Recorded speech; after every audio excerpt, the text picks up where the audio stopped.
Good morning. Good morning. It is the Drake Toll Show on Westwood One Sports and the Westwood One Sports app. By virtue of what I have just told you, that must mean that my name is Drake Toll. Good morning, it is. That is the case. And it is the year of our Lord 2026. The date is May 14th. It is Thursday, 6:01 and 9 seconds Eastern Time. And I am a disappointment. That should not shock you if you've listened to this show before, if you've seen my role. You know, I wear a fur coat for a living. I work for the Savannah Bananas organization, and I wear a fur coat for a living. Now, look, I get to be at sold-out Yankee Stadium or the Superdome. We all love Superdome. And some of the best venues in the world, sold-out crowds watching this team. But I wear a fur coat and glasses. A onesie, a romper. I host Locked On Big 12. I have a $69, nice, microphone, and I host Locked On Big 12 every day, talking about that conference in podcast form. And then I get on this show, and I talk about sports, national news, and headlines across sports into a much more expensive microphone in hotel rooms across the country. This time it's in Indianapolis. And I am a disappointment. You see, you're not a disappointment. If you get to be on ESPN or TNT or Westwood One Sports or even Locked On has become a pretty prominent brand in sports media. Why are you a disappointment? If I go back home, I mean, which I do occasionally. I've done it in probably 6 months. Sorry, Mom. If I go back home to Arkansas, the question persists. What the hell is he doing? Man, we always had high expectations for him, but he kind of went off the rails, you know. It's kind of hard to root for him now.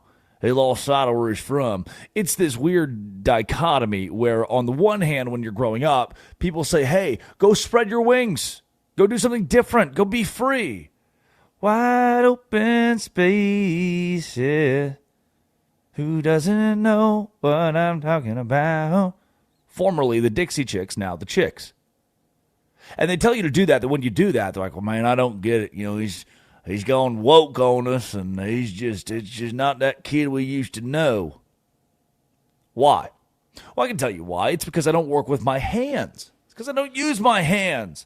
It's because I sit in an air-conditioned room and talk on a microphone for a living. I speak for a living. And the only profession you can have in Valonia, Arkansas, where you speak for a living is pastor. Man, he would have been a good preacher, but he chose that devil route, talking on the radio and saying the D word. I said damn on the air yesterday. I even said some words the FCC won't allow multiple times. And that makes me a disappointment in my own right and in a different right. But that's a common way to approach this. Back in Arkansas, if you don't work with your hands, I was 13 years old, 12 years old. My dad said, I'll give you $50. $50. It's a lot of money. I know what he was doing now to shovel river rock. So we got in the truck, went to the location where the river, he was digging a French drain, and I shoveled river rock for 4 or 5 hours. And we got done shoveling the river rock, and I got $50, which I was rich. You know, you're a 12-year-old, $50 is life-changing. And he had bumped the price up just so I like it. He's like, man, this is the moment. He's going to love shoveling river rock. He's going to want to be a gardener. He's going to want to go into the family business of carpentry and landscaping. And I did not. I hated it. I said, Dad, I promise you, I can make it. I can do this. I can have success in life. It's just not going to be digging French drains. And so instead of digging French drains today, it is 6 o'clock in the morning and I'm awake with you. I'm in Indianapolis, Indiana, in a hotel room getting ready for the Indianapolis Clowns, the last standing brand of the Negro Leagues, to take on the Party Animals this weekend in Banana Ball. And so I am, if you call my great-grandfather, my grandpa, a disappointment in that right. They don't get it. For the first 18, 19 years of my life, things were fine. That kid's got a lot of potential, man. The Valonia Youth Citizen of the Year. And last night, for the first, 46 minutes of a basketball game, the Detroit Pistons did everything right. They were the crown jewel. They were the kid in town that everybody looked at and said, that kid, he's got potential now, man. They're raising him right. And then the entire thing fell apart.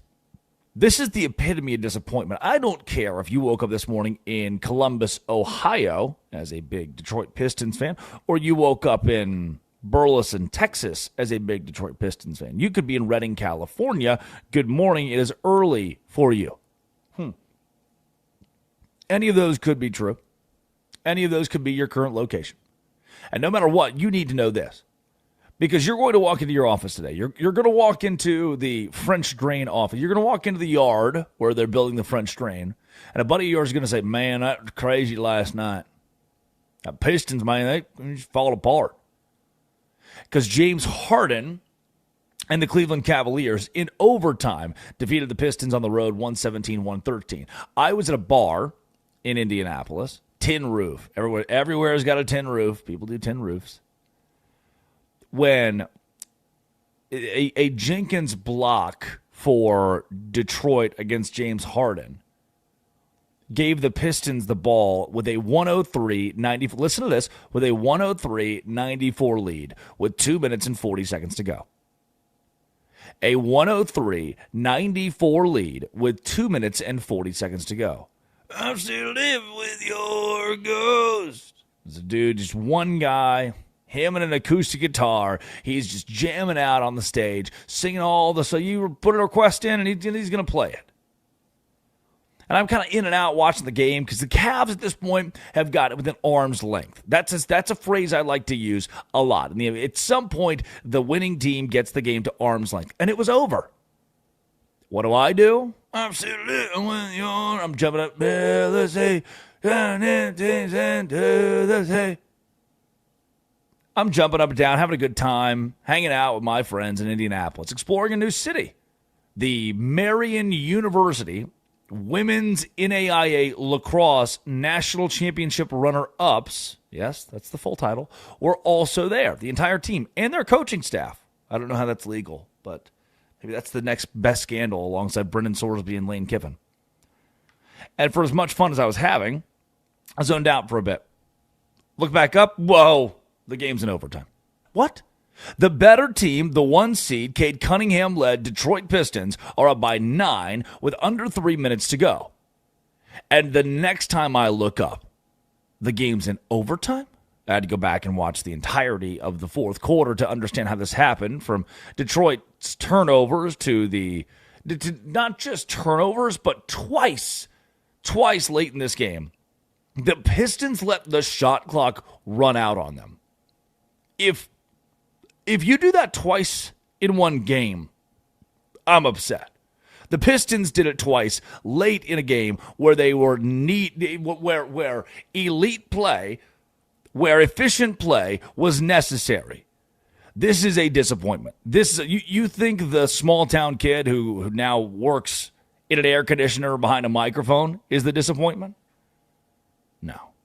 No. You think Marian University Women's Lacrosse NAIA National Championship runner-up, you think they're disappointments for losing the title? No. The losers, the biggest losers, the idiot of the day, obituaries, Cade Cunningham and the Detroit Pistons. And Cade Cunningham was great. 39 points. But you know who out-dueled him? Hold on. Wait a second. James Harden? That's right. The Cleveland Cavaliers, Jared Allen, Evan Mobley, Donovan Mitchell, James Harden have built this weird hodgepodge of Dean Wade, who scored 0 points in his 23 minutes last night. Max Strus, who was really good, 6 for 8 from 3, 20 points on the evening. Really good evening for Strus. The Cleveland Cavaliers have built this weird hodgepodge of players that works. That they last night didn't have to. I've told you that the Cleveland Cavaliers, as the 1 seed, opposing teams, what they're going to face, what they are going to see JB Bickerstaff and company this year in the postseason, especially as other teams try to slow them down and muck them up. And what I'm starting to realize is the Pistons, they muck themselves up. They make their own stupid mistakes. This was an example of experience, like a Jarrett Allen, who's been in the NBA, like a Donovan Mitchell, a James Harden, veteran experience, versus the Pistons, who are sucking their thumb in the corner. Hey, what's going on? You're up by 9, under 3 minutes to go. Why can't you close this game out? I don't know. Too young, too undisciplined. There's no world where you should be the 1 seed in a series tied 2 games apiece. It's not like this was game 1 and you just flubbed something. It's not like it's game 1, you got outcoached late and you could fix this. No, you're now down 3 games to 2 as the 1 seed in the East. The New York Knicks awaiting the winner of this series, and they are chomping at the bit. The Knicks are incredibly excited to face the winner of the Cavaliers and the Pistons. This series may go 7 games. Shouldn't. I hope it doesn't. I hope for the sake of the National Basketball Association, I hope for the sake of the heartache the Detroit Pistons have showcased in the playoffs, that Cleveland gets the job done at home in a couple of nights, and we're done. And Cleveland moves on to the Eastern Conference Finals. Sans LeBron James. What I saw last night was a travesty to the sport of basketball. The 1 seed in a tied series with a fall apart of being up 9 points. This is the Drake Toll Show, Westwood One Sports and the Westwood One Sports app. Addie Bates produces out of Washington, D.C. Curtis Poindexter runs the board. We're talking Cleveland Cavaliers over the Detroit Pistons. In shocking fashion, no less. Overtime, 117-113, the final score. And you probably didn't see this game. Well, why would you say that, Drake? Well, because if you are up with me at 5:12 and 46 seconds Central Time, or 3:12 and 56 seconds on the West Coast, Pacific Time, like Curtis Poindexter, there's no way. I would only hope that you are not awake for this game. I would only hope you're not awake, that you got enough sleep, that you did not miss. You're a Detroit Pistons fan, especially, that you were not awake for this. And that's why I'm here, so that when you walk into the water cooler today and someone says, "Man, them Cavaliers," you know exactly what to talk about and exactly what to say. And here is your stat. Here is what you say. James Harden, for the first time in his career, is leading, and old man James Harden, who's not the best player on his team, Donovan Mitchell is. Old man James Harden is doing something he has not done in his career, and that is lead a team to meaningful playoff wins. Can I repeat that? Lead a team to meaningful playoff wins. James Harden being looked at as an answer last night as the guy to shoot the ball. Old man James Harden is not a formula that has worked in the past. It has not worked for didn't work for Philly. Oklahoma City didn't work that well for years to come for Oklahoma City. A guy who was drafted 17 years ago and has spent a 17-year career, a tumultuous career where he's trying to win at the highest level in the National Basketball Association, and he just can't. But finally, Harden, who's still a top 20 player in the NBA, finally, Harden has put it together. He scored 30 last night, 24 the game prior, 19 the game. He has just ramped up. He is ramped up the later this series has gone and looked younger and younger. Last night, I thought, was his best performance of the postseason so far. He had those 30 points were to show for it. That's what when you walk in and your buddies are talking at the water cooler about this game, you say, you know what? For the first time, I scripted out for the first time in his NBA career, James Harden is leading a team to meaningful playoff wins. That's your first nugget. And your second nugget is, with under 3 minutes to go and Detroit up 9, what a colossal fall apart. What a major disappointment for the Pistons to lose this game against Cleveland. And the series is all but over. In your eyes, the series needs to be all but over. For Detroit, a 60-win regular season team. For Cleveland, a 52-win regular season team. Cleveland looks in control. Where Detroit once did, leading the series 2-0, playing slow basketball, the offense sucking. It didn't matter, though. The offense can suck. We're cool with that. We're cool with having a slow offense, an offense that can't produce at a high level, because we're going to win the game with our defense. We're going to win the game by controlling the pace of play when it matters most toward the end. And Detroit hasn't been able to do that now for 3 consecutive games and 3 consecutive losses. When we come back, we'll give you the highlights from last night. We'll hear from both head coaches. We'll hear from James Harden on his performance, and we'll take a trip to the NHL. The Colorado Avalanche were down 3-0 after the first period to the Minnesota Wild. The Colorado Avalanche are headed to the conference finals. It is Westwood One Sports, the Westwood One Sports app. When we come back, highlights from last night in the playoffs in the NBA and the NHL. This is the Drake Toll Show.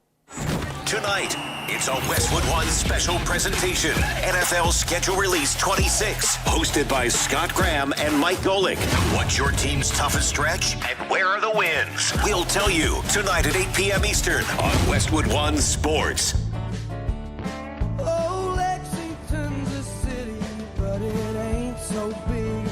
Me out, and if I need a breather I can hit the parkway.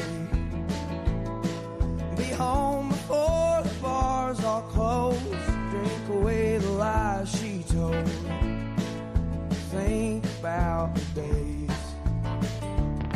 She was a pure-eyed child, a rodeo queen, high school lover in a badass Jeep, far from the eyes of a watchful town. Mama didn't need to know. Good corn liquor to shake this cold, and good heart loving on a gravel road, Juliet. Won't you crawl outside your window and dance in the arms of your redneck Romeo?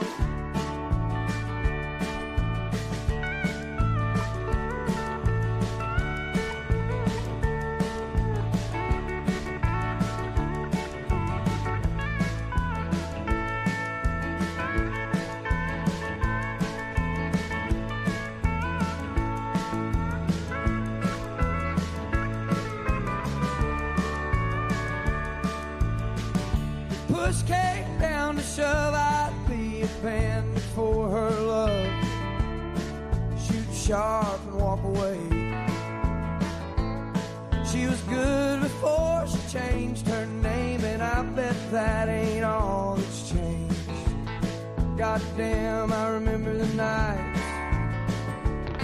I was a young punk kid from a dried up town, Cold Car County full of hunting hounds. She was the one who kept those boys at bay. Her high heels and my red wing boots, cutting couches in the living room, Juliet. Won't you crawl outside your window and dance in the arms of your redneck Romeo?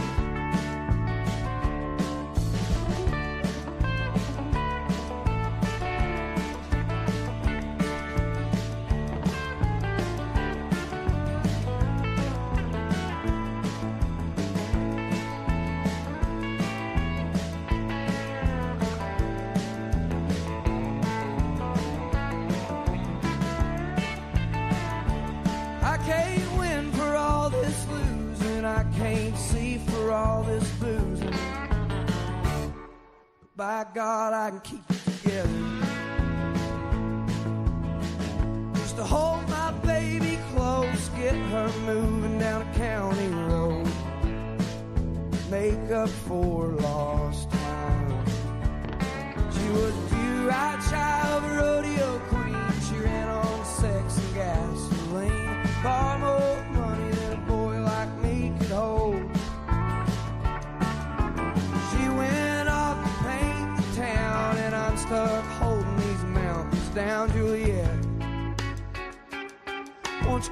outside your window and dance in the arms of your redneck Romeo.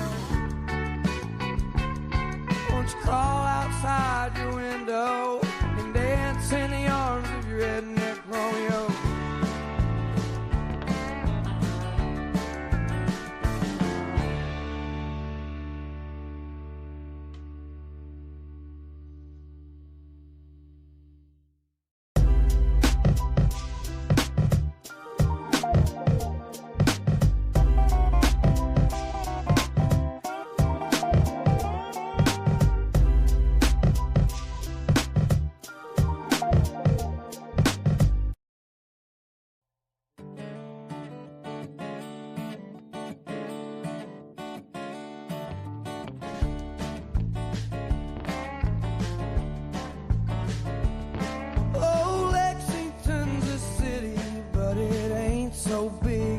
Me out, and if I need a breather I can hit the parkway. Be home before the bars all close, drink away the lies she told, think about the days she was a pure-eyed child, a rodeo queen, high school lover in a badass Jeep, far from the eyes of a watchful town. Mama didn't need to know. Good corn liquor to shake this cold, good heart loving on a gravel road, Juliet.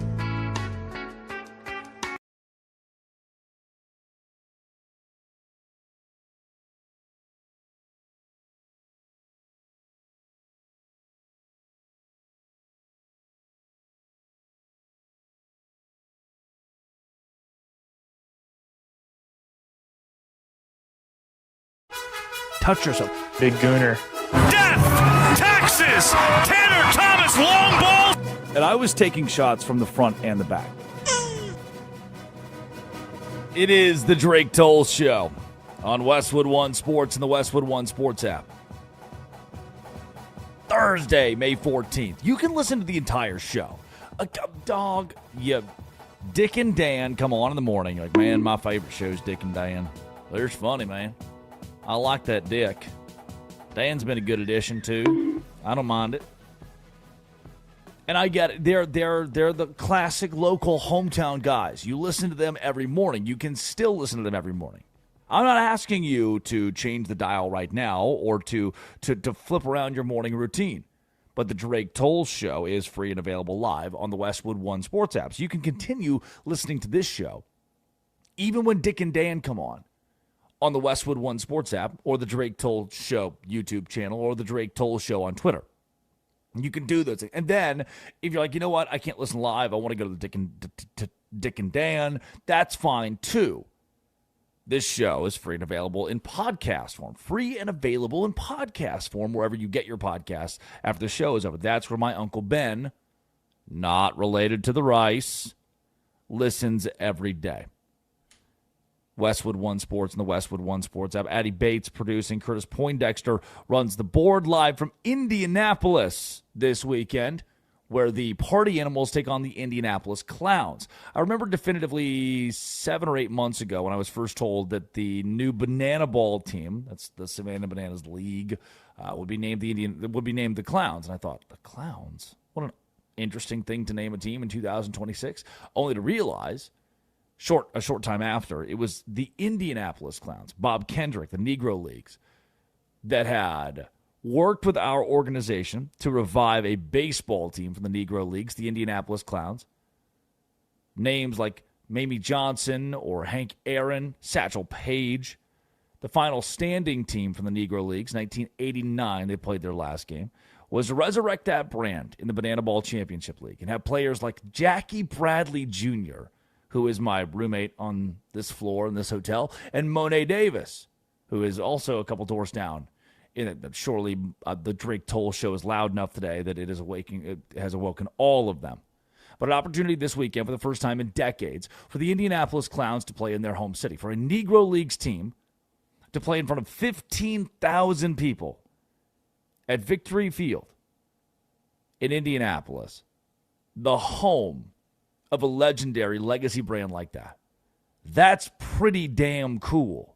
and it is happening this weekend.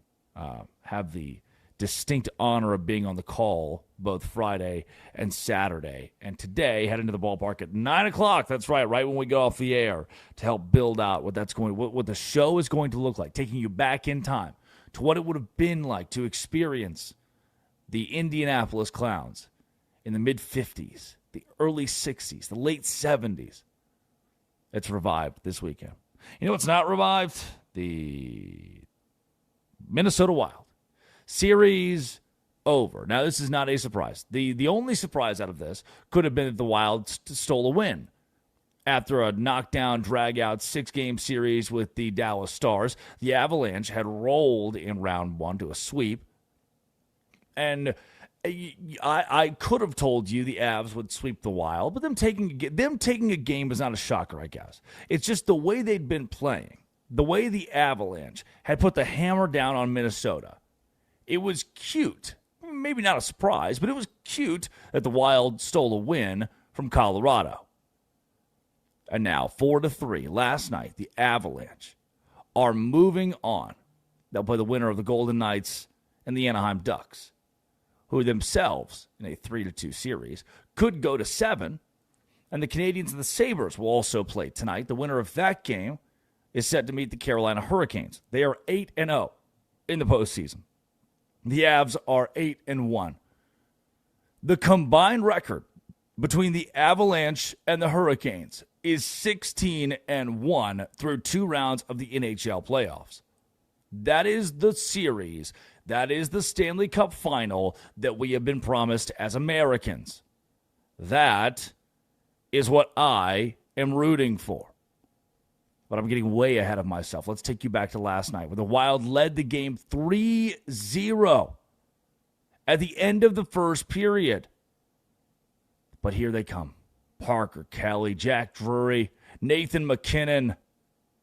In the third period, and in the third period late, the Colorado Avalanche rallied from down 3-1, under 5 minutes to go, to send the game to overtime, just give themselves a chance in yesterday's game.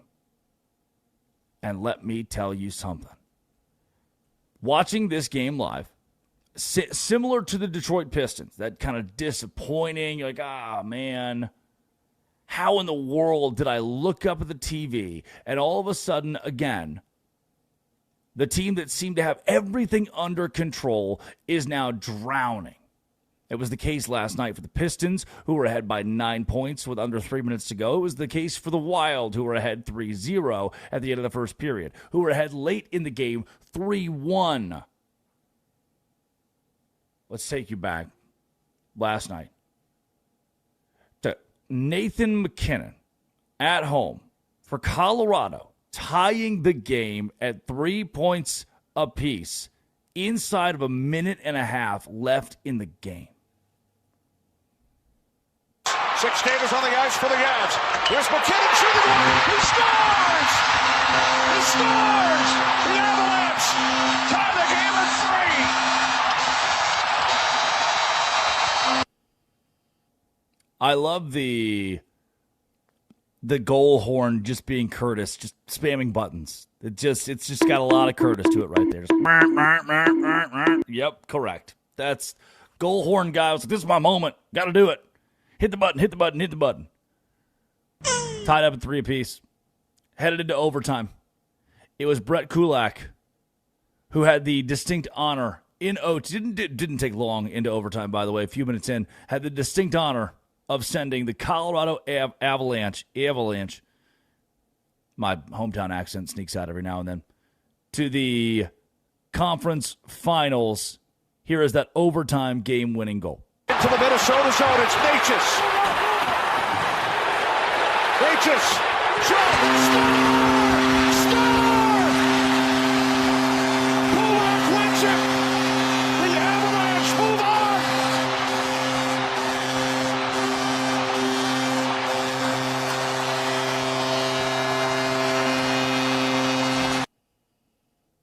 Brett Kulak, post-game, spoke to DNVR, Denver Avalanche on his moment, his game winner.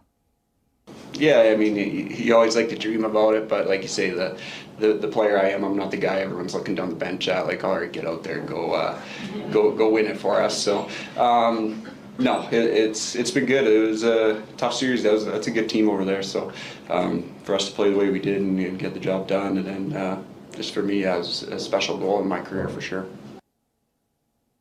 And Nathan McKinnon, the aforementioned, who tied the game to send it to overtime. Was this the best comeback of your entire career? I mean, it's got to be. I mean, comeback's probably number one, I guess. It was that building was special tonight. It was so loud. That's why you play the game for those reasons right there. The excitement when Cooley scored. It's just a really cool moment for everybody, I think, and we get a little time off now. But yeah, that was a tough series. Let's take you to the NBA now that the Avalanche have punched their ticket to the conference finals, where the Detroit Pistons and the Cleveland Cavaliers, someone will lead the series 3-2 after the game is over. Detroit is up by 9 points. The 1 seed is up by 9 points. 2 minutes and 40 seconds to go. Under 2:40 to go. And that team would lose the game in overtime. Final possession of the game. Asar Thompson, J.B. Bickerstaff, the Detroit Pistons head coach, thought this was a foul. And while I can't show it to you, this is radio. Here's how it sounded on ESPN. A block that sent the game to overtime. Mobley sets the screen. Mitchell can't get away. 6 seconds remain. Mitchell on the drive. Mitchell leans in. Shot blocked from behind by Thompson. He falls down, goes out of bounds. And to OT we go, or James Harden. Old man James Harden, who has struggled to lead teams to meaningful playoff wins, is at the free throw line. He would tell you it wasn't a banner night for him at the free throw line. 11 for 14. Uncharacteristic for Harden, who is usually automatic. He misses a free throw with 24 seconds left in the contest, but gathers his own miss to seal the game. Basketball up the floor, trying to get into something quick. Misses another, gets his own rebound. Harden throws it back out to Strus. And that should do it, right? Correct. The Cavs win Game 5, a 3-2 series lead. Here's how it sounded on ESPN. Jenkins looking, find Paul Reed. Reed dribbles it down, throws it down with 7/10 of a second remaining. And that's it. The Cavs get that elusive road win and now take a 3-2 lead here in this best-of-7 series. The series has begun. James Harden last night did speak on his 3 missed free throws, 11 for 14. Found it funny. It was the first thing that he gave, the first nugget that he gave last night to ESPN courtside following a win for the Cleveland Cavaliers. Here is James Harden on the team's performance. Donovan said I should ask you about the missed free throws, but you said I should ask you. No, you said I should ask you about what? Missed floaters, free throws. It was I had a bunch of opportunities that I should be making that I work on. They didn't go on, but I'm happy. I'm proud of our team, how we played, man. It's serious. Good luck on Friday. Work on the free throws. All right, Lisa. Kenny Atkinson, the head coach of the Cleveland Cavaliers, was clear in his post-game press conference as it pertains to James Harden that kind of veteran, that's the difference maker. That's what sets you apart in a series against a young Detroit Pistons team. Kenny was very complimentary of the veteran. Those first 2 games for James here obviously didn't go well. Just what do you think has flipped for him these last few games and especially tonight? I think we're getting the ball out of his hands a little bit, if that makes like where's his, I don't know what his usage is tonight, but putting him down court a little, like you don't have to bring it up every single time against Thompson, and so just trying to get him off the ball a little more. You see Evans handling more with those inverted pick and rolls, so I think that's helped him. But I don't know. He never wavered. He has a bad game, good game. You can't even tell. So I think his mentality, he's seen so much, been through so many of these series. He's a heck of a leader. He has seen so much. He has not particularly had success in what he has seen in the playoffs. But James Harden last night was the team leader for Cleveland, 30 points. The game high was Cade Cunningham, 39 on 13 of 27 shooting. Cunningham backs against the wall. Detroit has been here. They were down 3-1 in the series against the Orlando Magic. He said, look, this is must-win territory. And Detroit has been here before. Yeah, I mean, tonight was tough. Tough loss. Obviously, we wanted to protect our home court. We failed to do that. Being up 3-2 is an advantage for them. It's first 4 wins, though. We know that. We've had our back against the wall before. At the end of the day, I mean, if we can't win a game on the road, how far are we really going to get in the playoffs? How far are we going to get in this league? So, got to go win a game on the road, and that's what we're going to go do. That was underwater Cade Cunningham, upset post-game about the Detroit Pistons' loss in Game 5. And J.B. Bickerstaff he had a heated post-game press conference, the head coach of the Detroit Pistons, and said at this point, you have to choke the life out of your opponent. You're going to have to choke the life out of this team, right? We're not going to go down without a fight. We're not going to go down without kicking, punching, grabbing, clawing. And that's just who we are. And we've been in this position before, and we were able to work our way through it. And I expect our guys to be ready mentally to go out and compete at a high level and bring this thing back here. That is, you're going to have it. Backs against the wall now, huh? 1 seed, backs against the wall again. No domination in the East for anybody not named the New York Knicks, who have been on fire since they had that 2-1 series deficit against the Atlanta Hawks. That's your whip around for the NHL and NBA last night. Tonight, NFL schedule release 2026 Westwood One special presentation. 8 to 10 p.m. Eastern. Announcing and breaking down the upcoming schedule, including primetime, international, and holiday games, hosted by Scott Graham and Mike Golick. Having guest appearances, players, coaches, other Westwood One names that you know. It's the NFL schedule release special on Westwood One Sports from 8 to 10 p.m. Eastern Time tonight. 310-840-4910, 310-840-4910. Coming up, it's our biggest losers of the day. This is the Drake Toll Show.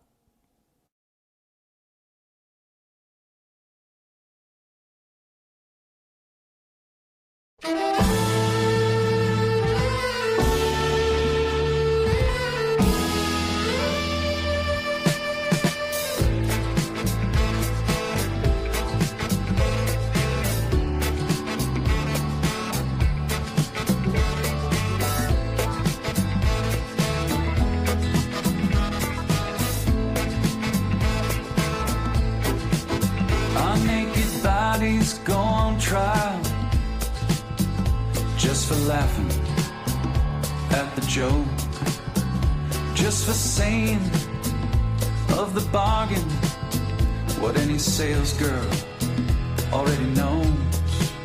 Most of us old men die at the firing line, just waiting for our number to be called. I guess time just makes fools of us all. Now the king gets his stepson when he's loaded as a gun. Says a real man is like a country. You need a map to find your one. Now I do you suppose you must approach the throne with its back up against the wall. I guess time just makes fools of us all.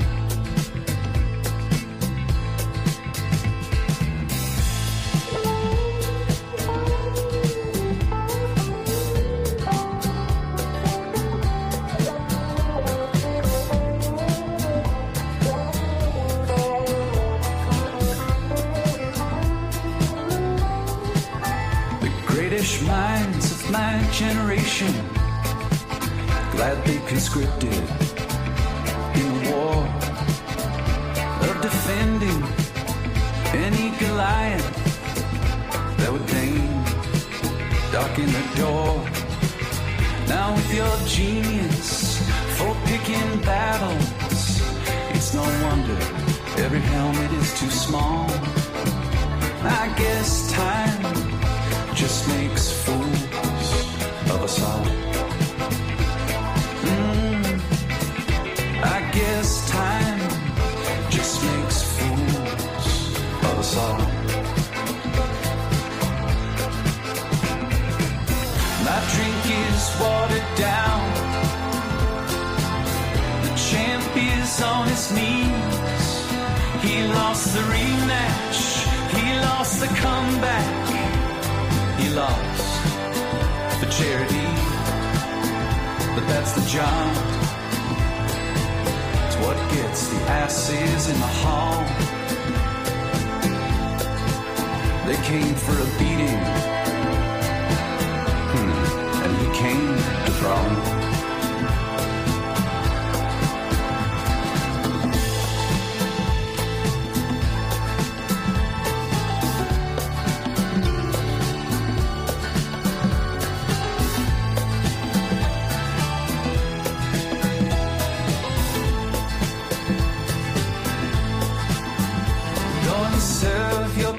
Notice that of all the young gods I have known, yours is easily the least famous to turn down the cover of a Rolling Stone.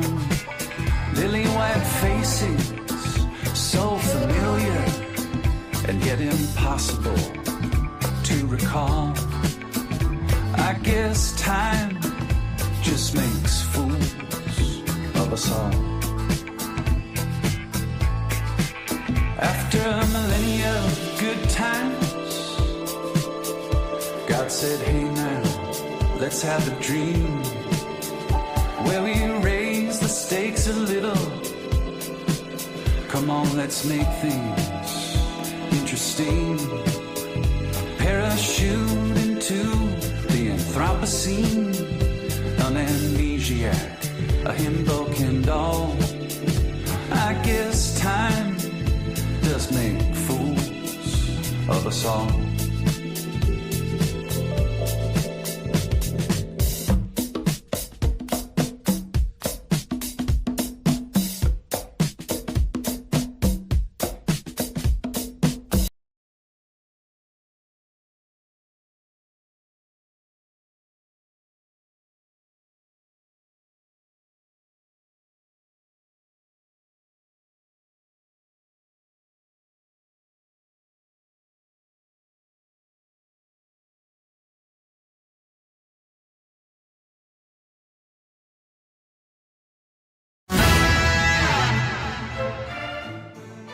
Touch yourself.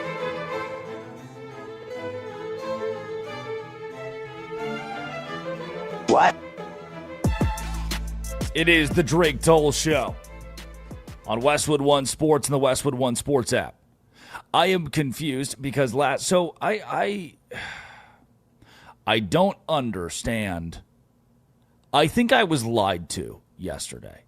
That's what I'm getting at here, because I show up to the tin roof, which your city probably has a tin roof. I'm in Indianapolis, and the guy last night he's playing all the hits. Let's see.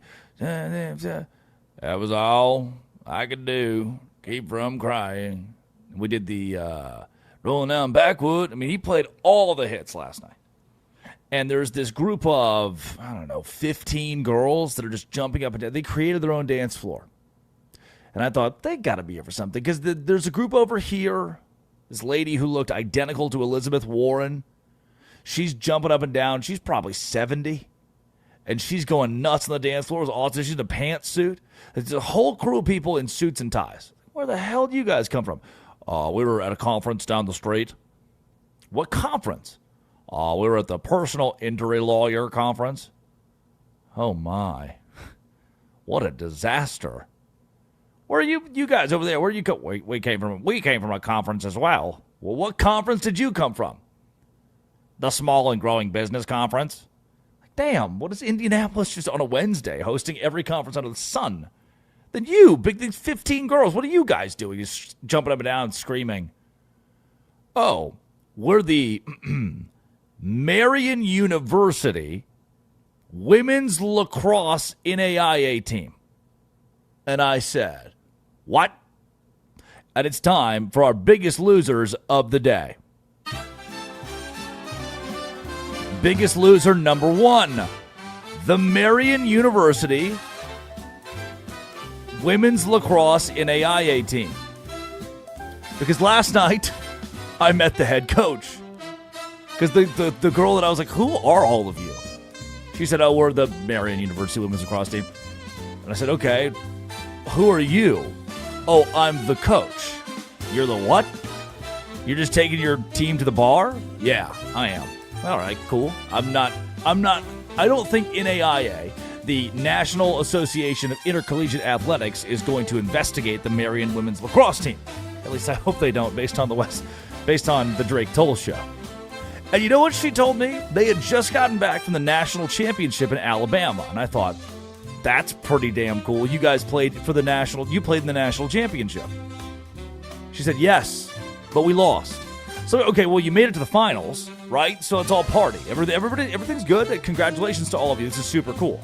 Come to find out, I was lied to.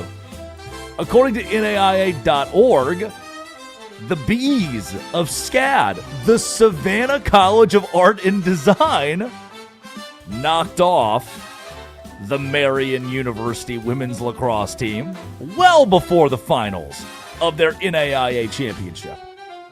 That's stolen valor. You don't show up to the bar and tell me you just played for the national championship when you in fact did not. And forever and always, the next time Addie calls me and says, hey, I've been drinking. I'm at trivia. No. Who should we have as a guest today? Who should we have as a guest tomorrow? No, I did not call you. That's it. And I'll say, Addie, I don't know. Who do you think? And she'll say, I think we should have the Marion University Women's Lacrosse head coach. I'm going to say no. I would have said yes, and now I'm going to say no. Biggest loser of the day, too. Addie. You were drinking too. Addie Bates. Yeah, I had 3 beers at the Tin Roof. I'm still in with your ghost. I'm just singing along with the guy on stage. I did not have any beers. A friend of mine named Steve Goodman wrote that song. He told me it was the perfect country and western song. I wrote him back and said, it's not the perfect country and western song. Addie Bates is our biggest loser of the day. Her trivia team, that is. Addie, another loss last night, I'm hearing. We got 4th place. It was... At what point do you fire the coach? At what point do you fire the coach?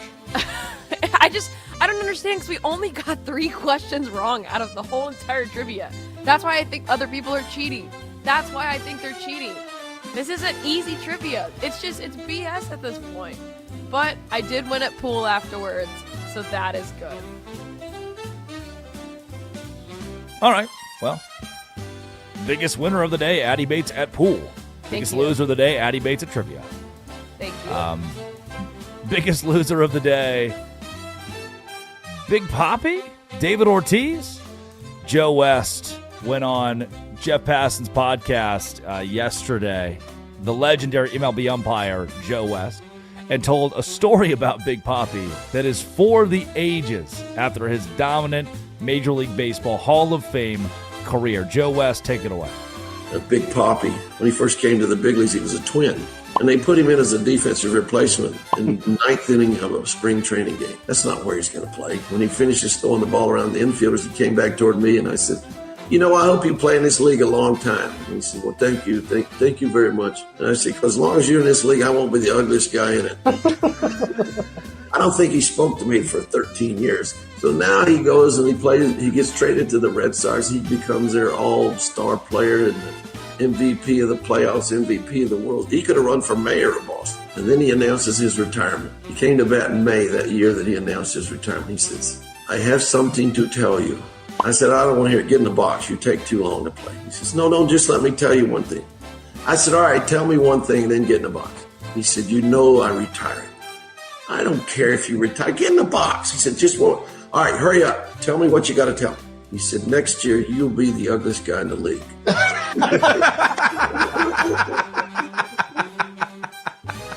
Oh, that's awesome. 13 years, David Ortiz said on that one with Joe West. West is one of the legends of the game of baseball, one of the most hilarious umpires to ever grace the sport, and a national treasure on the diamond who went back and forth. I guess who went back and then 13 years later forth with David Ortiz, who is the ugliest man in Major League Mount Rushmore of ugliest people associated with Major League Baseball.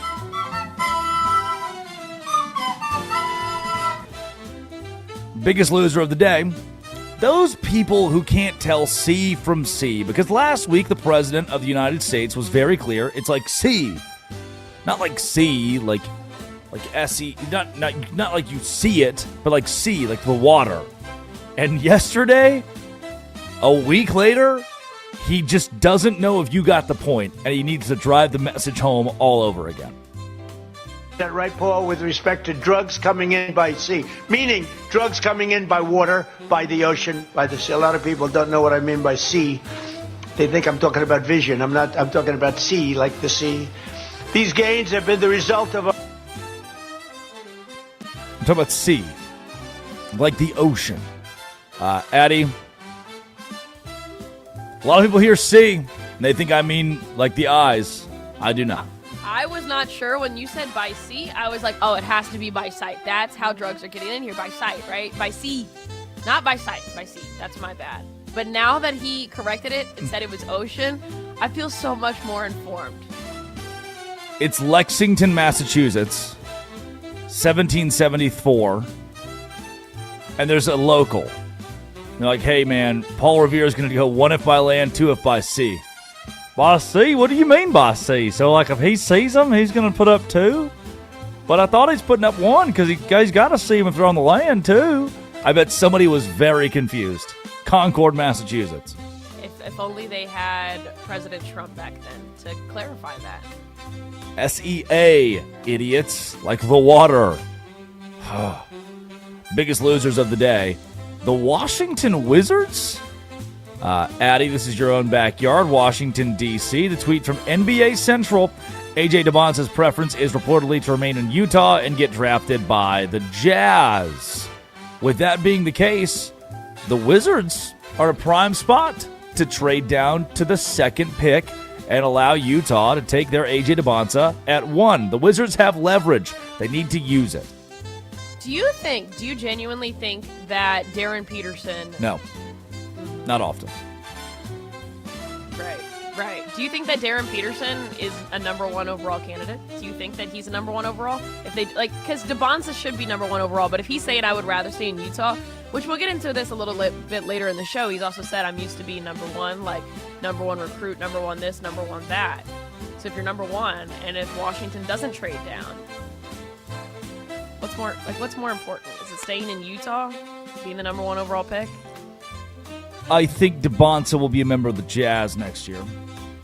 And because Utah has the Wizards have leverage, they have Utah by the teat. I think that Darren Peterson will have a Joel Embiid-esque NBA career. I think he'll be Joel Embiid. A star. He'll be a great player. You'll know his name. They just won't win a ton and will stay injured. That's his trajectory based on what I saw in college. Coming up, time for our obituaries. Sponsored by Progressive Commercial Insurance, protecting your business vehicles 24/7. See if you can save at progressivecommercial.com on the Drake Toll Show. Westwood One Sports.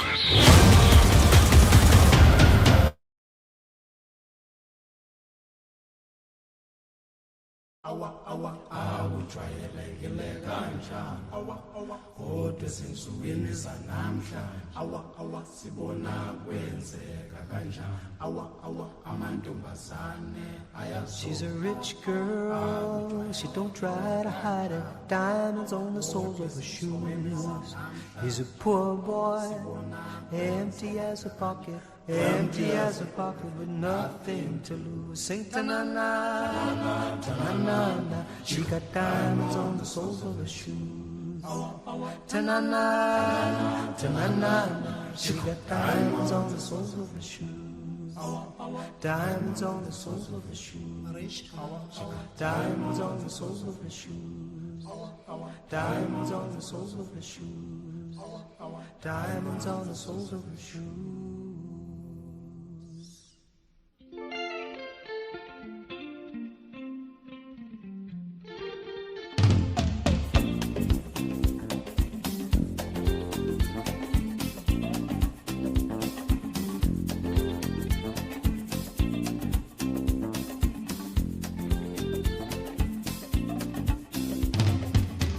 Say she's crazy, she got diamonds on the soles of her shoes.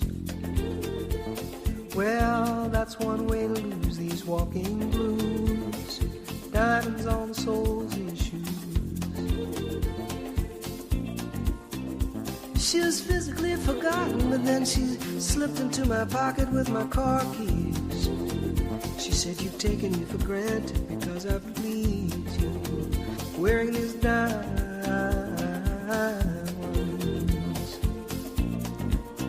And I could say, ooh,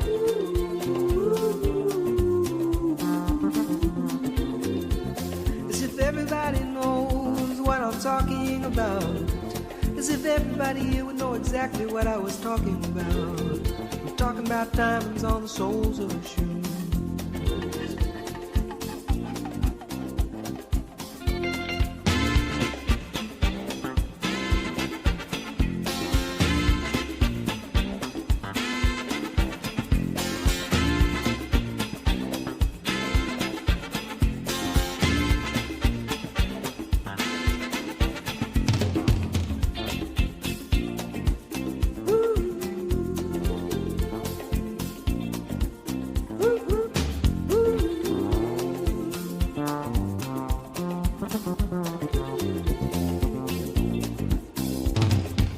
She makes the sign of a teaspoon, he makes the sign of a wave. The poor boy changes clothes and he puts on aftershave to compensate for his ordinary shoes. And she said, honey, take me dancing, but they ended up by sleeping in a doorway by the bodegas and the lights on Upper Broadway, wearing diamonds on the soles of their shoes. And I could say, ooh,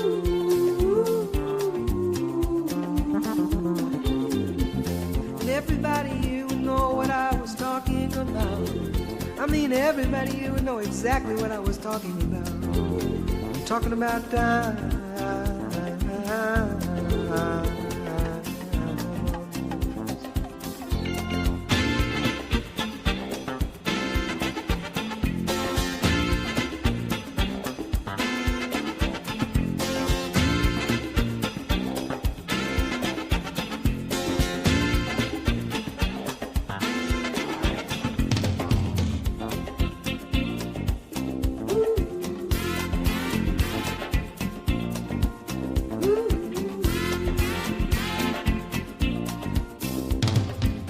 People say I'm crazy, I got diamonds on the soles of my shoes, yeah. Well, that's one way to lose these walking blues. Diamonds on the soles of my shoes.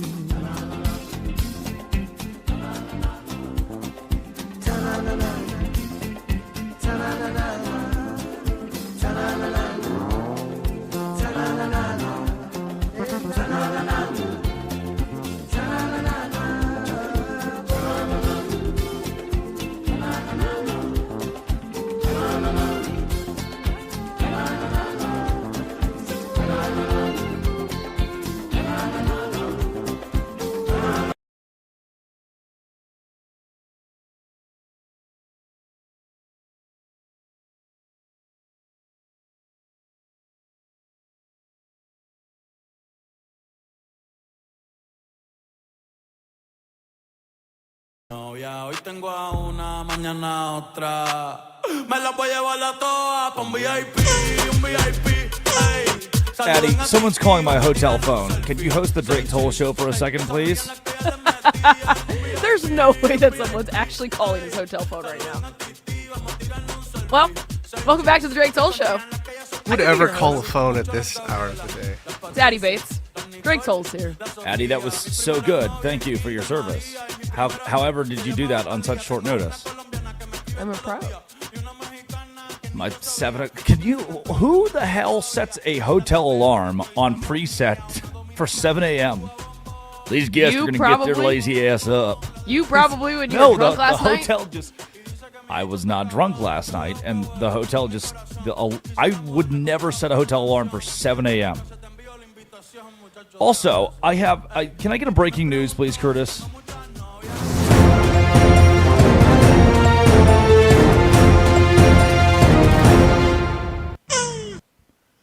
Per Adam Schefter, Marian University to discontinue men's and women's lacrosse programs effective immediately. I kid you not. That's the headline of the day.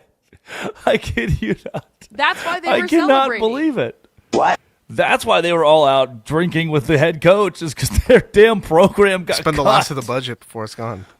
So, Drake, be honest. Be honest, Drake. Were you hitting on them? I did not hit on any of the Marian University women's lacrosse team. I learned my lesson the last time I ran into the Marian women's lacrosse team in the wild. And I'll never do that again. I've been taking pills ever since. But I was taking shots from the front and the back. Taking pills ever since. Oh. Blue pill? Big gooner. Red pill. Yeah. Ibuprofen. Tylenol, which explains a lot, by the way. Too much Tylenol, automatic. It is the Drake Toll Show, Westwood One Sports and the Westwood One Sports app. It is a pleasure to be with you from 6 a.m. to 9 a.m. every single day, 6 to 9. Nice. Addie Bates produces, Curtis Poindexter runs the board. It is time for our obituaries.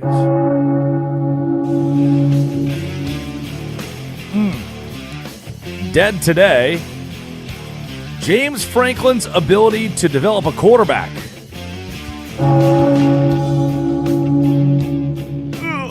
Per Underdog NFL, the Steelers are essentially uninstalling everything Drew Aller learned about playing quarterback, re-uploading their own fundamentals and mechanics. This is per ESPN's Brooke Pryor. Now, Drew Aller was supposed to be a scratch college quarterback. Instead, he got his head coach fired at Penn State this year after a loss to UCLA. Didn't work out. Aller's now a member of the Pittsburgh Steelers, who don't have a quarterback, by the way. And I'm not sure if I trust, given what the Steelers have gone through the last 7 or 8 years. It's been a little bit since Ben Roethlisberger last played there. Maybe not 7 years, but it's been a little bit since Roethlisberger last played there. Given what they've been through with the quarterback situation, I don't trust Penn State, James Franklin, or the Pittsburgh Steelers to develop a quarterback.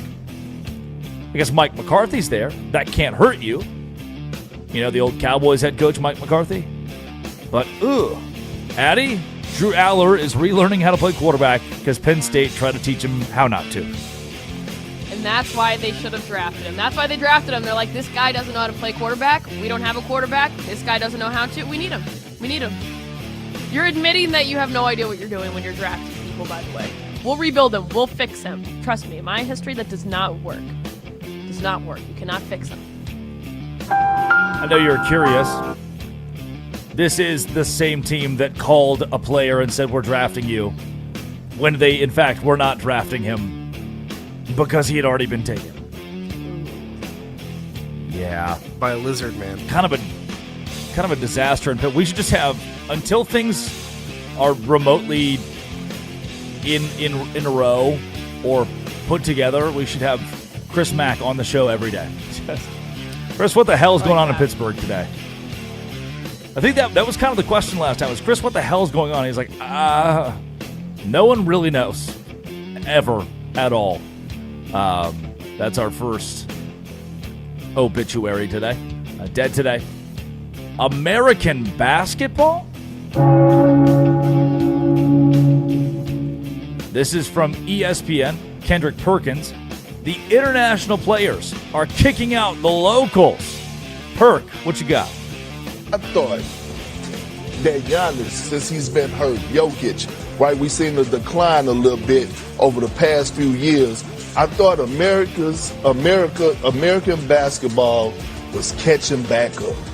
And then all of a sudden, Wemby comes along in this postseason, and last night in particular, and shows us that no, it still belongs to the international players. The international players has completely taken over our league. It belongs to them. When you look at our last 6-7 MVPs, SGA, Nikola Jokic, Joel Embiid, Nikola Jokic, Giannis Antetokounmpo, and now we got this dude.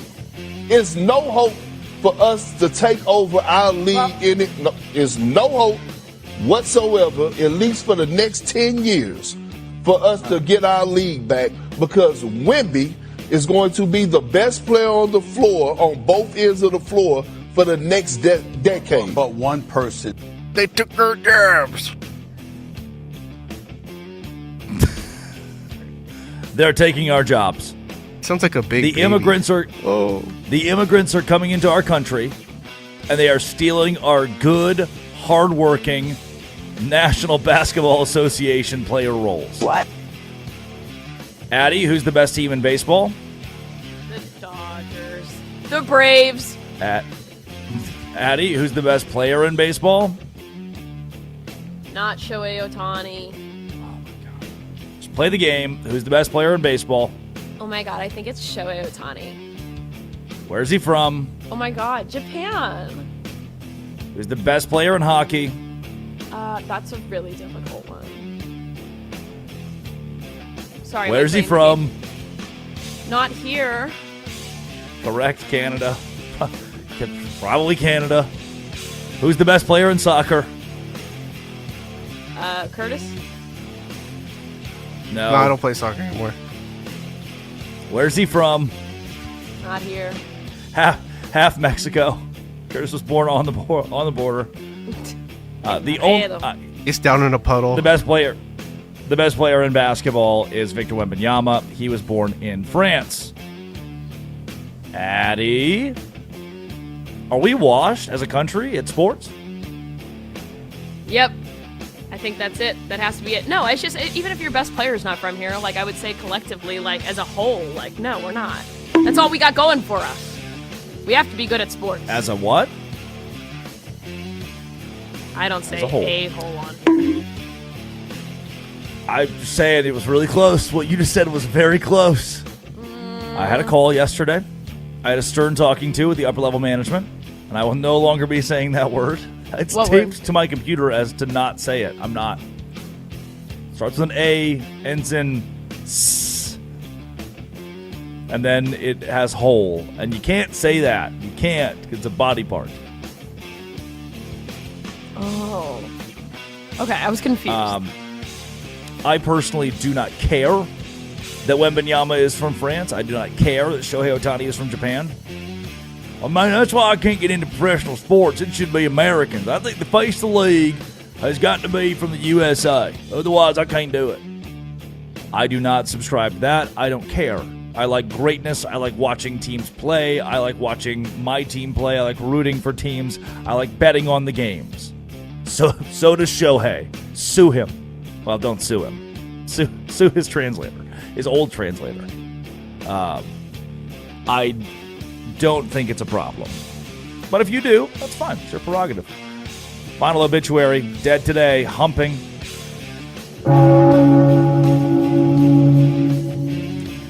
The San Francisco Giants, in an act of communism, because of woke, have canceled humping. Addie, they are no longer allowing their outfields to hump each other in baseball games. I thought this was America. I did too. What? And in my best version of America, our greatest athletes are not from here, and the ones that are can hump each other on the field. Curtis, how do you have a job right now that they've gotten rid of it? don't know. We don't have enough sperm in this country, so I don't know who to listen to anymore. It's the teenagers that don't. The rest of us do. The teenagers do not. Big Gooner. Now what? Those are our obituaries. It is time for the quickie. All of sports. Addy Bates reads them. It is the Drake Toll Show, so I will respond. Start with the most obvious headline. James Harden scores 30 and the Cavs rally past Pistons 117-113 in overtime for a 3-2 series lead.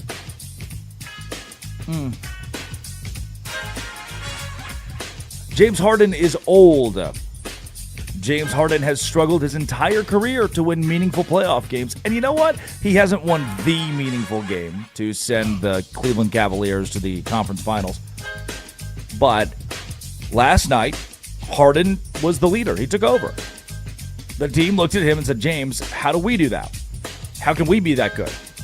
Now, the Pistons are the 1 seed. They're supposed to win this series. They're up 9 points with 2.5 minutes to go, and they collapsed. They fumbled. That's the true story of this game. The contest going to overtime, and that's where Harden and company would pull away and win. That is a problem when you are the 1 seed playing at home. And the Pistons were the 1 seed playing at home. It was a disaster for Detroit. And for James Harden, congrats, old man. You done it. Here's your next headline. Well-rounded Braves rally past the Cubs and move to MLB best 30-13. First team to 30 wins, huh? The Atlanta Braves, we've talked about it ad nauseum. Every time we have an MLB guest on this show, we discuss whether or not the Atlanta Braves are fool's gold. Graphite, kryptonite, whatever that was. Whatever fool's gold is as an element. And the Braves, who continue... Graphite's in the pencils. Who get... All right, great. What? Sorry, I don't... The only rocks that I like are cleavage. Kryptonite is from Superman. The Atlanta Braves are not fool's gold. Pyrite. I think it's pyrite. Maybe it's pyrite. They continue to get healthier. The healthier they get, the more dangerous they are. And as soon as their rotation's at 100%, the Atlanta Braves are going to be even more dangerous. They'll win the World Series this year after missing the playoffs last year, finishing below 500. That's a minute. A fan at a White Sox game hospitalized after falling into the visiting bullpen. I've done this before. I do this all the time with my friends. I do this every night with your son. Tim and Eric, Adult Swim. Touch yourself. Can you give me any context here? Dude just fell in? Yes, he fell into the bullpen. At least he didn't fall from the wall onto the field. The bullpen's not that far down. But it was like it was delayed. The game was delayed. There's a video, and he's tumbling over the rail into the bullpen during the bottom of the third. He was trying to, the ball was hit to him, I guess. Or no, the fan appeared to rise from his seat as the ball took flight before falling. No, the ball wasn't even going towards him. He just kind of stood up and then fell over. Ball is tipped? There you are. Ball is tipped. I'm glad he's okay. And too many beers, which I gladly do and fully embrace, automatic. Sounds like he was having a very good time at the Cup. Which game was this? White Sox? White Sox. That's even better. It'd be funnier if the White Sox truly sucked. They don't suck near as hard as I thought they would this year. They're bad at sucking. But it is kind of funny that the White Sox drove him to jumping. You have audio of him falling, by the way. Westwood I wish you would step back from that ledge, my friend. Cut ties with all the lies you've been living in. I think if you sing that as your karaoke song, or if you request that with the guy playing acoustic guitar at the bar, you should be thrown in jail. You deserve jail time. You have to call the hotline. Right then and right there, you have to call the hotline. you do not want to see me again. You know what that song's about, right? Yes. It's pretty serious. Don't do that for karaoke. People are going to start asking very, very hard questions.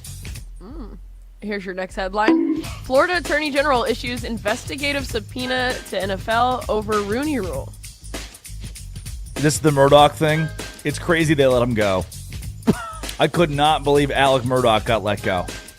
That the South Carolina Supreme Court was like, we have no other choice than to allow this guy who's very obviously either killing people himself or allowing others to be killed around him.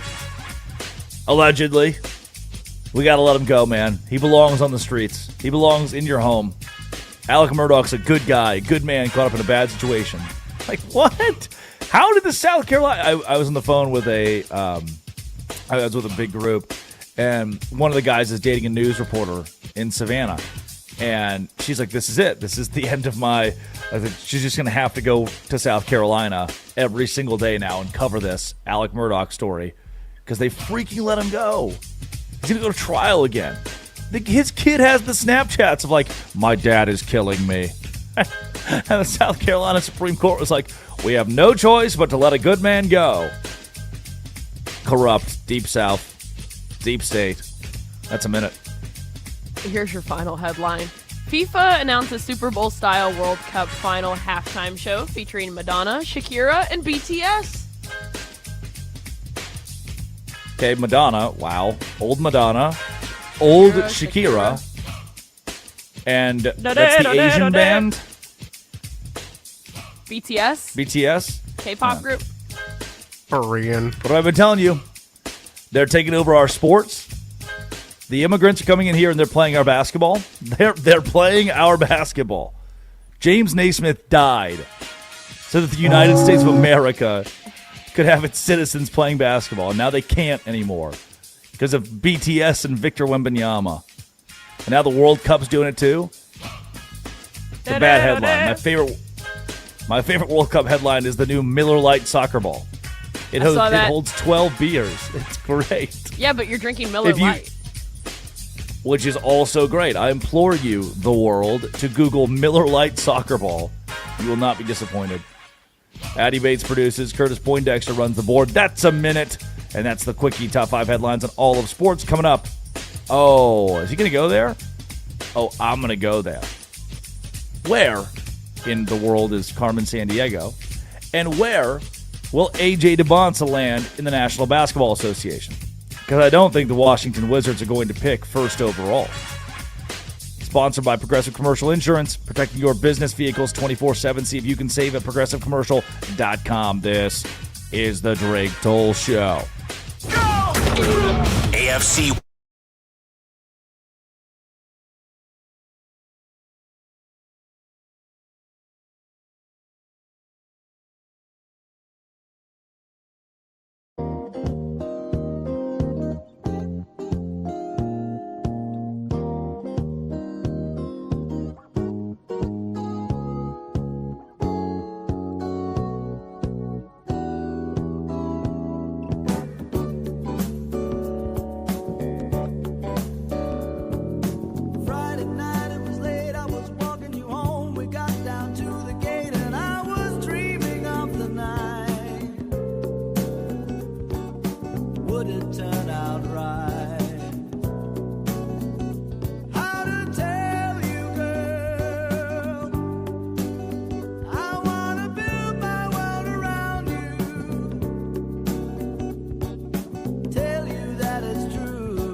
would it turn out right? Now as the years roll on, each time we hear our favorite song, the memories come along. Older times we're missing, spending the hours reminiscing.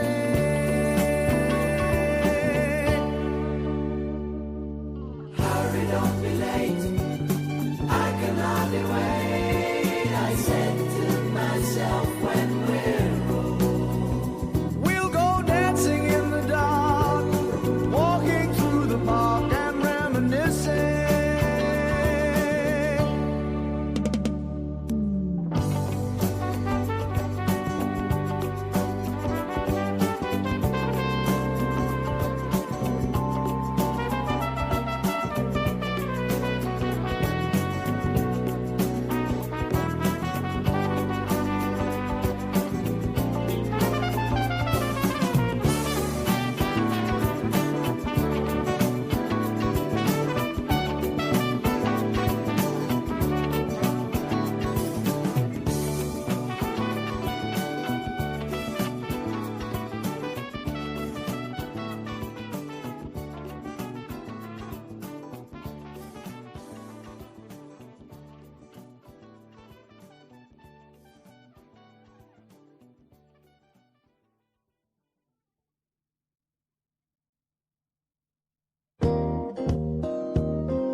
Friday night, it was late, I was walking you home. We got down to the gate and I was dreaming of the night.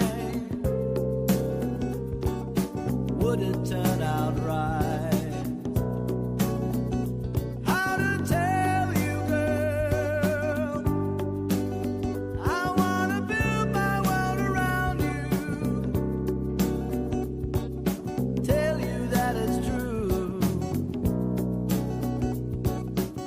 I wanna make you understand. I'm talking about a lifetime plan.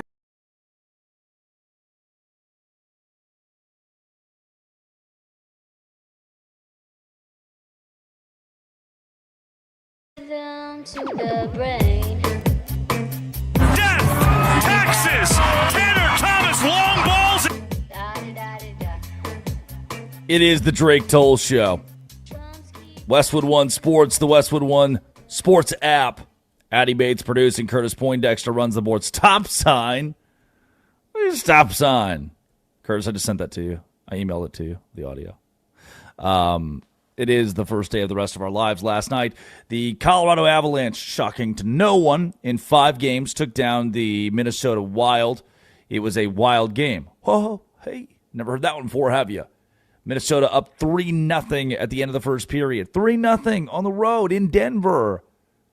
Just within the last 3-4 minutes of the game, the Avalanche to score twice after they'd entered the third period down 3-1. Send this thing to overtime, and 4-3 the final score. Avs move on. They'll play the winner of the Vegas Golden Knights and the Anaheim Ducks. That series continues tonight. And the Carolina Hurricanes, who have been sitting at home, who've been in Cancun, a little soiree, a little bit of rest, they await the winner of the Sabres and Canadiens. That series also continues tonight. And the NFL schedule release. We'll have full coverage of it this evening, 8 to 10 p.m. Eastern Time. Westwood One Sports. Scott Graham, Mike Golick will bring you the latest alongside coaches from the NFL, players from the National Football League, and Westwood One Sports personalities that you know and love. Good morning and hello. It is 5:25 and 38 seconds Mountain Time. Good morning to my friends in Ogden, Utah. Good morning to America and good morning to the world. I am Drake Toll from the Savannah Bananas organization and Locked On Big 12. It's a pleasure to be with you from 6 a.m. to 9 a.m. Eastern Time each day. Curtis, stop sign? Do we have stop sign? It's fine if you don't. I think this is going to come. Curtis has this interesting per se, which I also can't stop saying. kind of vocal stimulation, based off of Love on the Spectrum, which is a banger show, by the way. It's one of my favorites. Which I have a brother, I've mentioned it a couple times, I have a brother who has autism, who would be a great candidate for the show, too. People are like, oh, the show's so demeaning, so degrading. I'm like, oh, no, man, I actually really enjoy watching it. Stop sign. What stop sign? Curtis, take it away. Why you stopping me? Yeah, I'm about to. Huh? I'm about to. What? I'm about to tell you. Stop sign? No, I said I'm. What stop sign, man? I said I'm about to tell you. Huh? You say stop sign? No, I said stop sign by you. Why you stopping me? You made an improper right hand turn. Can you hand me the beer as well? Huh? Can you hand me the beer? Who? Huh? The beer? Can you hand me the beer? There's no beer in there. Can you give me the beer? I can see it. Right. Hey, hold it. This guy is hilarious. I love his voice. Don't be All right, searching that's good. my That's good. That's all I needed. That's all I needed was stop sign. Interesting. Why you pull me over? Why you pull me over? I'm about to tell you. What? I'm going to tell you. Stop sign. What? You're so easy. That's great. That's great. Yeah, I've heard that a time or two. It's going to be easy. Oh. It's going to be easy. Oh. For the Washington Wizards to get some capital in the 2026 NBA draft. Why, you ask? Stop sign. Why? Because the Washington Wizards are going to be the beneficiary of the Utah Jazz, who want to climb to number one. If you do not follow the NBA, if you hate the NBA, if the NBA draft is the bane of your existence, this still applies to you. This story has what is perfect for sports, what is perfect for sports radio. It's perfect for you to buy in. And that is the fact that this story has oddity and conflict. This is a strange one. Let me introduce you to a name, the owner of the Utah Jazz, Ryan Smith. Now, Ryan is one of the richest men in the state of Utah. And if you know anything about the state of Utah, it is fairly predominant for the Church of Jesus Christ of Latter-day Saints. Mormons, as some would refer to them as. And in the state of Utah, where it's so prominent, a lot of those are fans of the Utah Jazz. Now, as a piece of that, it means that following is rabid. There are a lot of intense people, intense fans of the Utah Jazz, the same way they're intense fans of the BYU Cougars or the Utah Utes or even the Utah State Cowboys, whatever Utah State is nowadays. Aggies, the Utah State Aggies. And Ryan, as the owner of the Utah Jazz, and someone who is the biggest donor for the BYU Cougars, has made it clear. A.J. DeBonsa is kind of his project. DeBonsa played high school ball in Utah, prep ball in Utah, and Ryan's kind of been there every step of the way to ensure that DeBonsa has a sustainable basketball career. Well, the Utah Jazz had a secret plan in place. What if we tank this year so that we can get A.J. DeBonsa? Not a bad idea. That's Ryan's guy, right? Yeah. DeBonsa, all intents and purposes, number one player in the class out of high school, was supposed to go number 2 overall at the beginning of the college basketball season. Darren Peterson was the number 1 pick. And I still think if you put Darren Peterson in a gym alone, here's a rollout of basketball. Hey, Darren, here's the ball. You're just go do your thing. You're in a combine setting. I don't think anybody's beating Darren Peterson. There's a reason that he was the projected number 1 overall pick for a large portion of the college season. What happened, though, is that A.J. DeBonsa was dropping 40 burgers, 35 points. He was going nuts every night for BYU. On the other hand, Darren Peterson was taking himself off the floor for Kansas. He was overdosing. He said he thought he was going to die because he had too much creatine. I don't know how you get to that point of mixing so much creatine into whatever you're eating or drinking. Creatine edibles? Creatine edibles. 420 milligrams of creatine straight to your system. I don't understand how you get to that point. But Darren Peterson did. And NBA scouts saw that. NBA organizations saw that. And they said, I don't think I want Darren Peterson anymore. The former projected number one pick in the draft was moved below A.J. DeBonsa, this BYU Cougar who is taking the world by storm. It's going to be one of the best wings in the NBA immediately. He's going to contribute in the NBA immediately. He's in a loaded draft class. For as good as this draft class is, DeBonsa, being at the very top of it, is telling that he will be an NBA star. He will be at the top of the league, a top 5 player in the league in 3 to 5 years. I believe that. I've watched him play live multiple times when he was with BYU. And each time, he was just the grown man, the 18-year-old grown man on the basketball floor compared to his opponent. So what's all this about? Why should we care? What's the problem? He's probably the number 1 overall draft pick. He's going to be drafted first in the NBA draft. What's the problem? Where's the controversy? Where's the oddity? Where's the conflict? The Washington Wizards pick first. They would likely take DeBonsa. The Utah Jazz pick second. They want A.J. DeBonsa. They tanked for A.J. DeBonsa because the owner of that franchise, the owner of the Utah Jazz, is the benefactor for DeBonsa.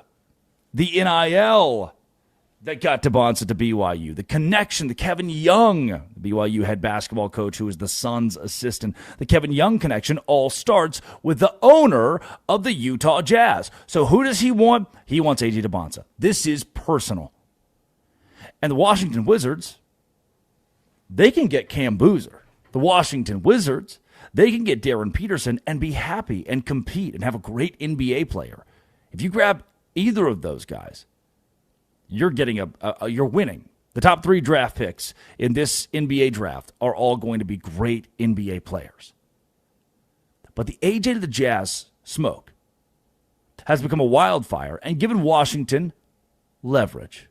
They technically hold the number 1 pick, but the ties between the BYU superstar, the state of Utah, the owner, they're so deep that now the leverage of the Washington Wizards, they can say, hey, we'll do it. We'll give you, the Utah Jazz, exactly what you want, the number 1 overall pick. We will give you A.J. DeBonsa, but we have the upper hand. We want what we want out of this. Let me be clear as it pertains to the Jazz and the Wizards. There is still a world where you flub this as an organization and the Wizards say, oh, that's fine. We don't want DeBonsa anyway. We love Darren Peterson. That would be idiotic. No matter what, you should take advantage, especially if you want Darren Peterson or Cam Boozer. You should take advantage of the leverage that you have and broker a trade with the Utah Jazz because Utah will throw whatever it takes because of a personal tie between their owner, Ryan Smith, and the proposed number 1 overall draft pick, A.J. DeBonsa. They will do whatever it takes to move up. Danny Ainge, famously aggressive when he sees a franchise-altering talent. And you got a war chest of first-round picks. The Mitchell or Gobert trades that got you so many first-round. The Jazz have enough capital to move up 1 spot, and to do so by giving the Wizards the number 2 pick this year and possibly a number 1 pick in a first-round pick in years to come. But it's this relationship. It's this Ryan Smith factor. He was a visible presence during AJ's recruitment to BYU. The games that I went to, guess who was there? On the sideline. Sitting in a seat a few feet away from AJ DeBonsa watching the game with his family. Ryan Smith. The synergy between the Jazz and the Royal Blue collective has created this seamless pipeline to BYU fans. The capital you will gain if you're the Utah Jazz by bringing in A.J. DeBonsa is intense. From jersey sales to ticket sales, BYU fans are going to flood. They already do. They're going to flood the Delta Center. And unlike most top prospects who are tourists in their college towns, A.J. has deep roots in the state of Utah, finishing his career at Utah Prep. Freshman season at BYU where he led the nation in scoring 25.5 points per game. And he said he feels at home in Utah, at home in the mountains, and his mother has praised the community-first environment in the region. Danny Ainge to Ryan Smith. They want this. And this is going to help the Wizards. The Wizards recently traded for Trae Young. They have Anthony Davis. There's a narrative that they want a pro-ready guard, Darren Peterson, or a complimentary big, Cam Boozer, to fit the win-now timeline, the compete timeline. And if Tabonsa is too much of a high-usage prospect, if he becomes a project because Trae Young and Anthony Davis are already, hey, we already have a big two, do we have space to make somebody else the star, to make somebody else the guy we get the basketball to late in the game? Can Trae Young handle that? No, probably not. Can Anthony Davis handle that? Well, he's not healthy anyway.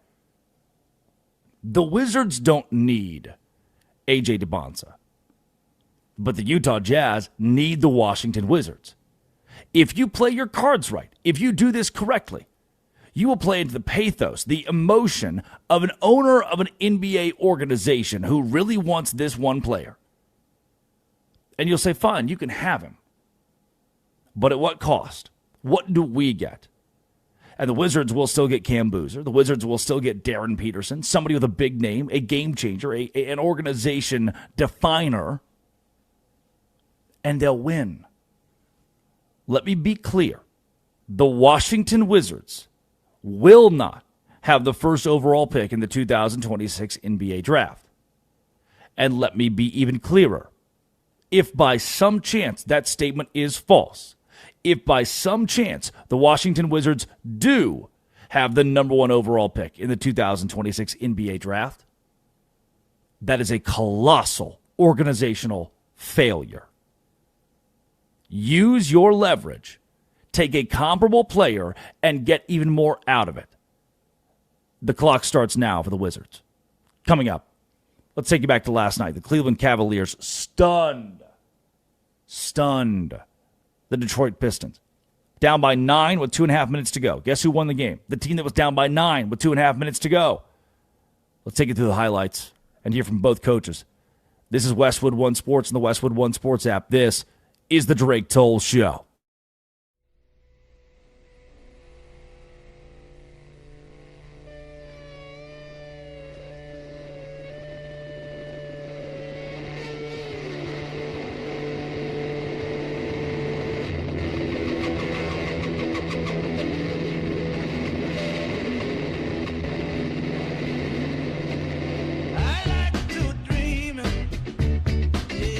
Yes, right between the sound machine.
morning. It is the Drake Toll Show on Westwood One Sports and the Westwood One Sports app. Drake Toll with you. Would be weird if I wasn't. From the Savannah Bananas organization and Locked On Big 12, it is May 14th, Thursday, year of our Lord 2026, and today we will get the NFL schedule release. Yay! We're excited. You're going to see the NFL schedule release. You're going to say, wow, I can't believe how easy my team's schedule is this year. I can't wait. We're going to be so good by proxy of how bad the teams we're playing are, right? That's what today's for. Let's get out to the phone line. Cam in Alabama is on the Drake Toll Show. Good morning, Cam, and happy NFL schedule release day. Hey, man, it's Chance. Take a chance. Chance, nice. All right, Curtis said Cam. Curtis can't hear. You can blame it on him. Nah, I asked him twice, Chance. I asked him twice. I was talking to him on speaker earlier, so it may have been a bad connection. But I just got a few gripes with I usually love it when the schedule comes out. I almost look forward to NFL schedule release more than the draft sometimes. I got three quick gripes. My biggest and number one gripe is the Buffalo Bills just built this huge stadium. Taxpayers paid a ton of money. The Buffalo Bills are never going to get a Super Bowl because it's freezing cold. I doubt they'll get an NFL draft. So the least they could do is give us week one. Our first game's going to be week 2 against Detroit. It's not even that great a match. I mean, Detroit's a good team, but I don't know. I'd rather see a rival. So that sucks. At least give us week 1 and a rival. Number 2, I'm tired of seeing Dallas and, prime time, Sunday Night Football. I get it. They draw a large audience, but man, just give it a rest. It's middle of the pack Dak, and I don't know, maybe they can squeak in Giants. Just a bad matchup for Sunday night week 1. And the league must know something we don't about Patrick Mahomes, because even if he's back, I mean, is he going to be 100? That's a great matchup, Denver, KC. That's usually, week 1, everyone's going to be watching anyway, so you don't have to throw your best matchups on there. And that's one of my favorite matchups of the year is Denver at KC. So, I mean, maybe they know something we don't. Chance, a question I got for you. The amount of international games, the fact that the NFL is playing more and more. Because, look, I'm going to shoot you straight. I can't afford to go watch the NFL in Ireland tomorrow. I think the average American probably is in that same boat. How do you feel about the international contest the NFL's pitching? I can't stand it. My biggest reason why is because, it's not like the NBA. It's not like hockey. It's not like baseball. We only get so many home games, And it just robs the fans of a home game. And also, I mean, I think it's dangerous on the players. They're not used to the turf. I'd like to see a study on if there's more injuries on these international games or not. I don't know if there is. It's just, I don't know. I just don't like it, period. I think it sucks. I agree. Chance, thanks for your call this morning. Thanks for listening to the show. That's Chance in Alabama. There's always, I mean, the Bills' point is spot on. I think like a Bills-Jets even would have been, you don't have to do Bills-Patriots week 1. That would be a gross, but even like a Bills-Jets would be dope, man. Or give me like an entertaining Bills-Eagles in Buffalo week 1 to break in the new stadium. There's been so little pomp and circumstance around the new venue. And yeah, Buffalo is going to be a tough city to host the Super Bowl given the stipulations the NFL puts on Super Bowl host cities. It's tough for anybody to host the Super Bowl. You have to have 200,000 hotel rooms, whatever it is. So it's brutal for anybody in Buffalo with a brand new complex. Won't get to show it off yet. That's kind of stupid. Oh, and an incredible point, too, about the Chiefs and the Broncos. You saw it. You've seen it the last couple of years with the Ravens and slow starts of the more competitive matchups you pit with these contenders early on, the better chance you kind of throw them out of contention within the first 4 or 5 games, or not out of contention, but out of the spotlight.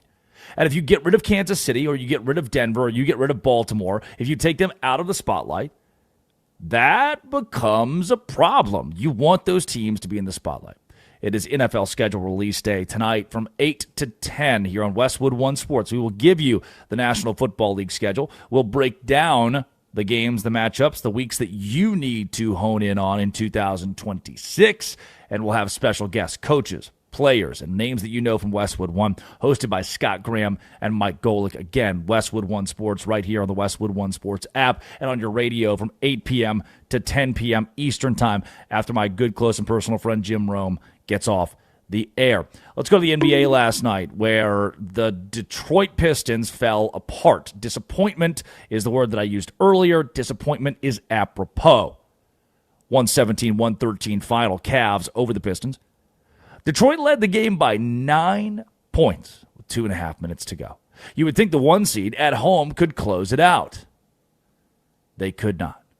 James Harden at the free throw line for the Cleveland Cavaliers. He was the leader yesterday as well. He's at the free throw line to seal the game up by 3, but he misses. They're called free throws. They're free for you, James. He misses, then does something spectacular to seal the game. Basketball up the floor, trying to get into something quick. Misses another, gets his own rebound. Harden throws it back out to Strus. That's all it took. Get it out to Strus. Inside of 25 seconds to go. Let's be done. Here's the final call on ESPN. The Cavs take Game 5 on the road for a 3-2 series lead. Jenkins looking, finds Paul Reed. Reed dribbles it down, throws it down with 7/10 of a second remaining. And that's it. The Cavs get that elusive road win and now take a 3-2 lead here in this best of 7 series. And I gave you earlier that James Harden had missed a free throw. He missed 3 of them last night. And on in his interview on the floor post-game, that's the first thing that was brought up. So for you, Donovan said I should ask you about the missed free throws, but you said I should ask you. No, you said I should ask you about what? Missed floaters, free throws. It was I had a bunch of opportunities that I should be making that I work on.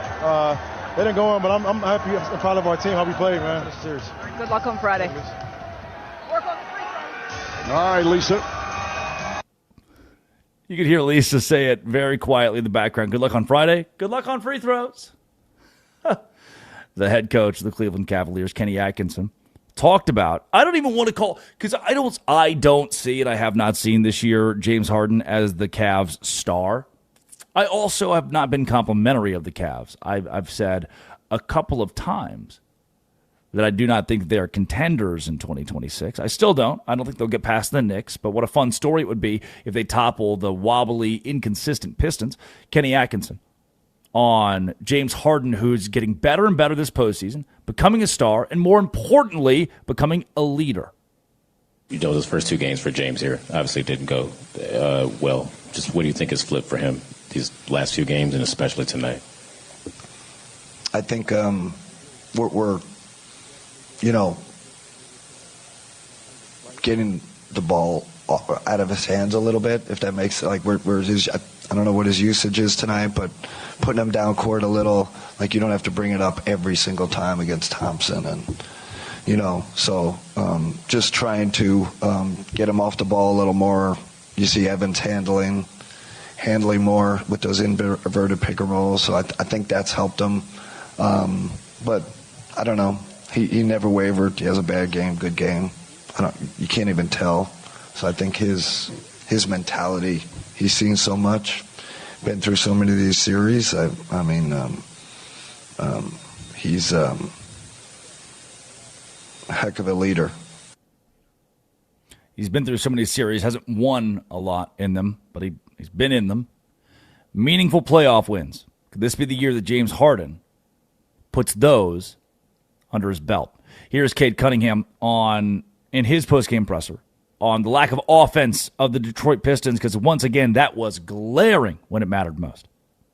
It's about, exploiting whatever they're doing that's getting us advantages.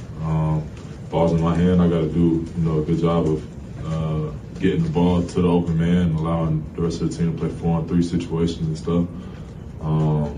That's good offense for us. We got people that can, finish plays and make plays out of those type of situations. I just haven't done a good enough job drawing the 2 and then, getting the ball to guys cleanly where they can go execute in those situations. Yep. Yep. It's just you, Kate. I mean, I get it. I'm watching it. It's just you, Kate. And I'm sorry that you're alone. You should be sad. You're the guy. You're the answer. 39 points was not enough for the Pistons star, Cade Cunningham. And Detroit falls in overtime, 117-113 at home. Addie Bates producing. Curtis Poindexter runs the board. When we come back, time for our Idiot of the Day. This is Westwood One Sports and the Drake Toll Show. This is Westwood One Sports.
I got people on the people dancing on the people with the people on the people smoking CO2. See me, see you dancing on the people. Good morning. I'm up on the booth hanging from It is the Drake Toll Show.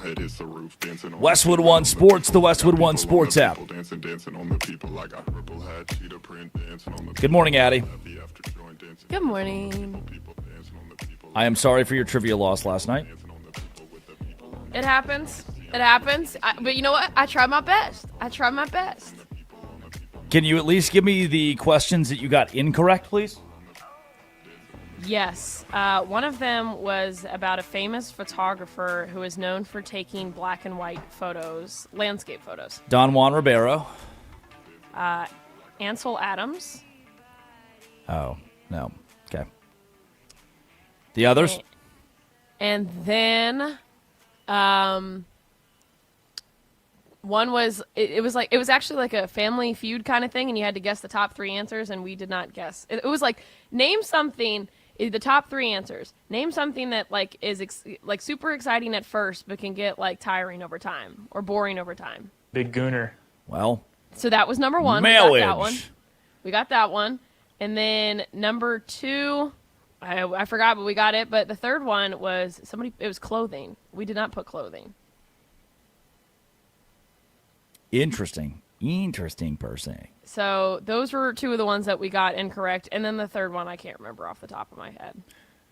Curtis, you still got stop sign in there? You still got stop sign in there? No. Okay, that's fine. You don't have to. You didn't. I don't deserve it. Stop sign. Good morning. Sorry, Addie. Good morning, Curtis. How was your trivia last night? Big Gooner. That's what he was doing last night. Yeah. At least he's responding. At least he's sentient today. Nice job, Curtis. It steps in the right direction. It's time for our idiots of the day. Idiot of the day. Idiot of the day number 1. All of America. When the president leaves the country. This is from Joshua David Vance yesterday. Trump is in China talking to China, and J.D. Vance is scared. Curtis? So as you know, the president just landed in China a few hours ago. I always, you may know that because of Secret Service protocols that I don't travel outside of the country with the President of the United States. So on days today, I sometimes feel like Macaulay Culkin in Home Alone. I walk into the White House and it's very quiet and no one's there, and it takes me a second to realize exactly what's going on. I've never thought about this, and maybe I'm stupid for asking this question. Does the vice president live in the White House? Yeah. Really? I don't know. The president and vice president, are they roommates? And they were roommates. I didn't know the president. Like, imagine waking up Christmas morning. You walk downstairs, and it's just you and the vice president. He's face down in the couch. I would make Arch Manning my vice president then if I was president. To live with. Okay. To have and to hold. As long as you both shall live. I don't know. Touch yourself. It's something like that. Just words that I made up off the top of my head. Just things I'm Unlimited thinking about. terms. Automatic. Still is. I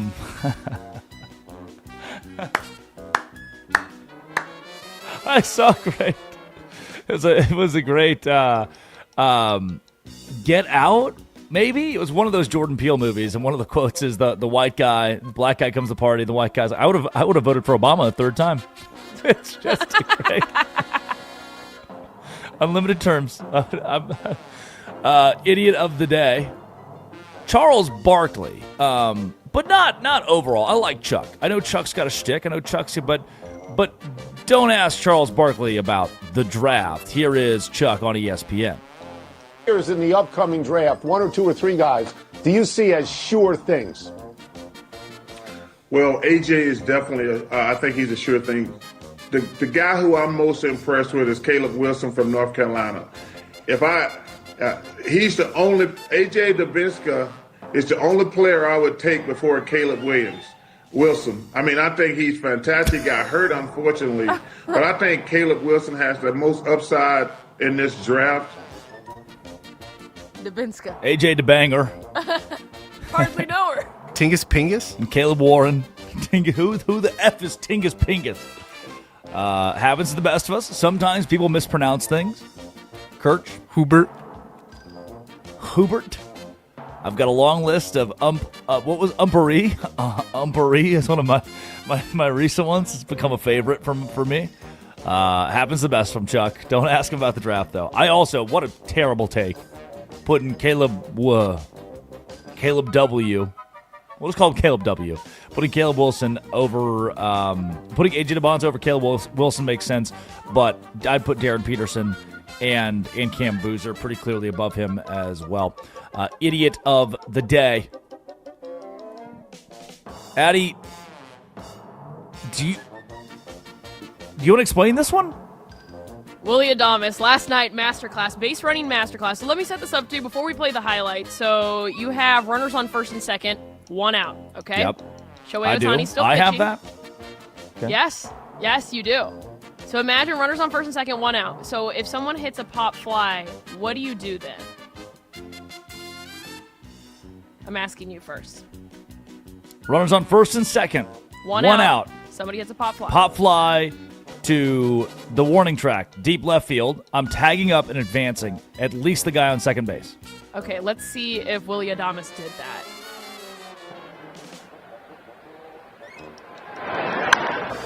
Fly ball, deep center field. Pages back. Pages makes the catch. And boy, they got a base running issue right here. I don't know if Adames just totally misread it, forgot how many outs there were. So he didn't even tag up. He just went. He's like, we're doing it. Full send. Runner out. Idiot. Yikes. Willie Adam. Luckily, good, Curtis. He speaks. I stopped myself. He speaks? Oh my God. He talked? He's back. Idiot of the day, me, for not knowing that J.D. Vance, the vice president, does not live in the White House. They are not roommates. Christmas morning, he does not get to. Breaking news, please, Curtis, could you?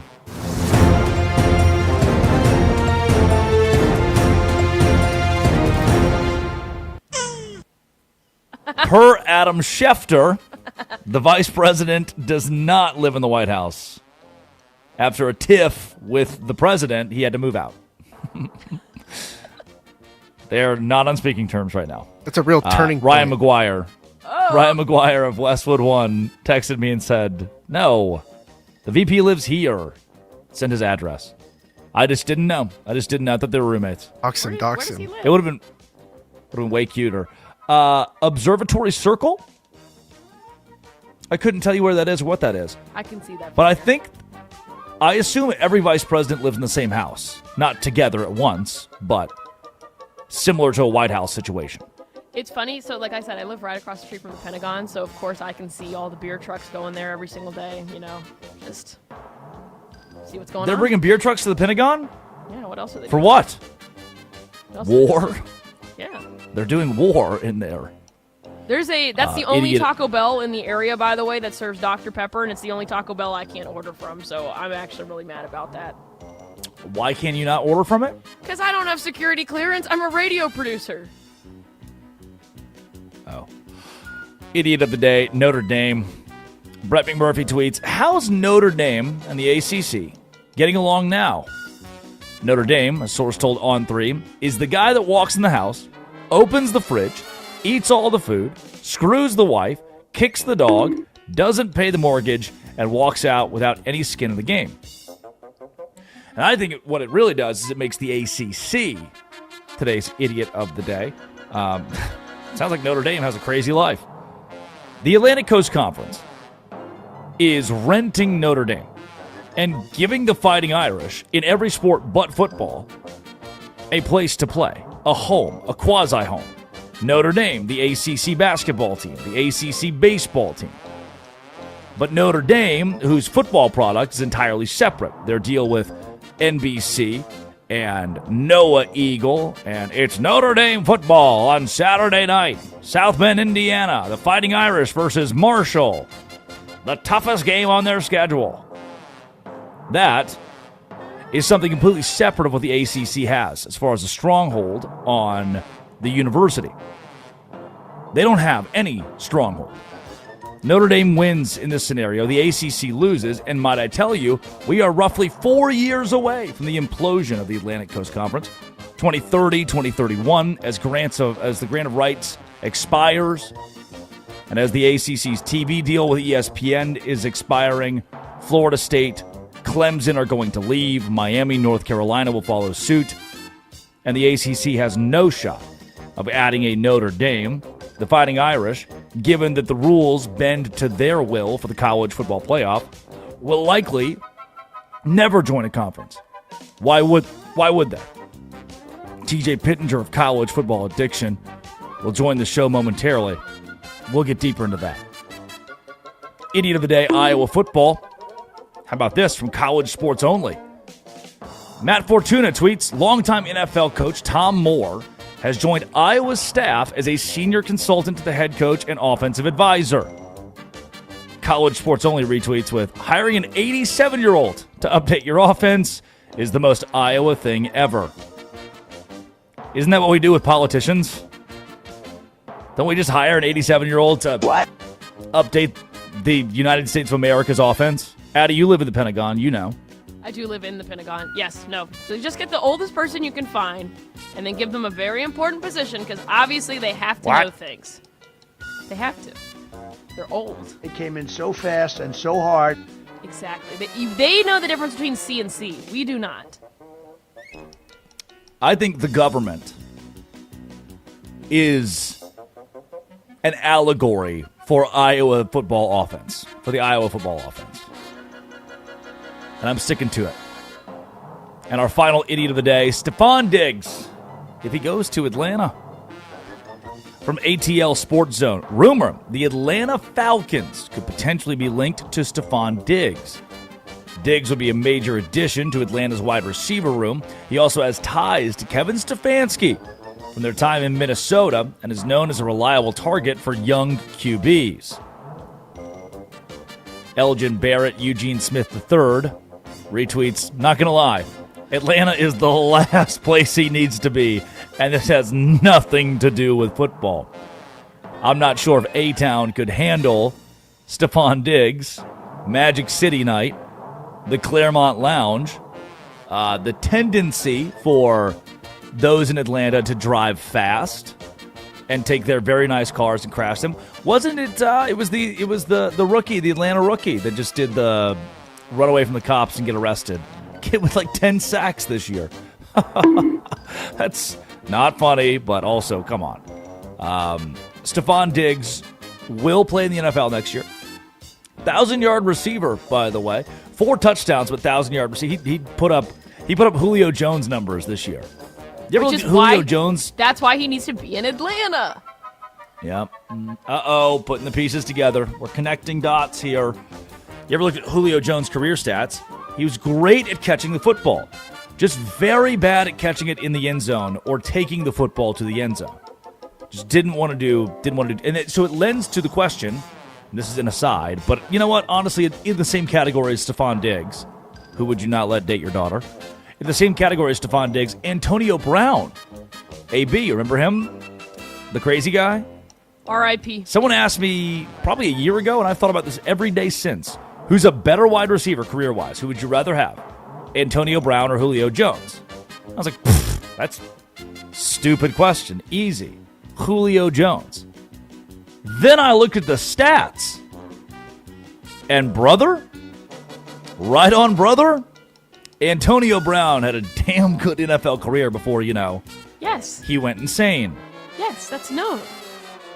But like better than Julio Jones. Yes. Yes. That's bad. Who let him get away with that? No, yeah. It was one hit that I think destroyed his career. Like, you can look it up. But the thing, he was insane. He's a juggernaut. It was really good. Somehow, credit to Antonio Brown. Didn't see that on the bingo card today. What? Who's more racist? Oxford, Mississippi, or Baton Rouge, Louisiana? Just gonna get me. I can't. Thank you, Lane Kiffin, for that one. That is actually where we are going next. TJ Pittenger of College Football Addiction will join the Drake Toll Show. This Lane Kiffin saga at Ole Miss. Pete Golding, Lane Kiffin, Steve Sarkisian. What do we make of it? And at what point is Lane Kiffin just going to, I don't know, shut up? It's Westwood One Sports and the Westwood One Sports app. This is the Drake Toll Show.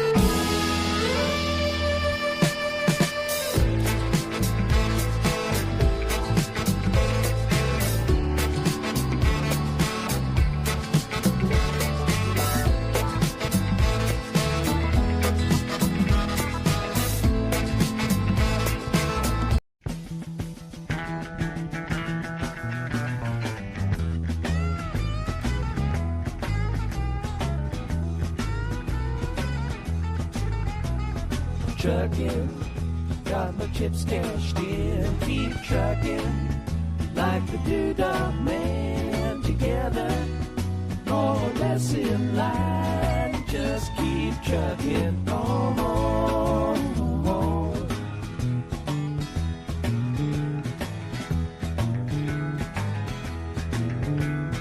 Arrows of neon and flashing marquees out on Main Street, Chicago, New York, Detroit, and it's all on the same street. A typical city involved in a typical daydream. Hang it up and see what tomorrow brings. Dallas got a soft machine. Houston, too close to New Orleans. New York got the ways and means and just won't let you be.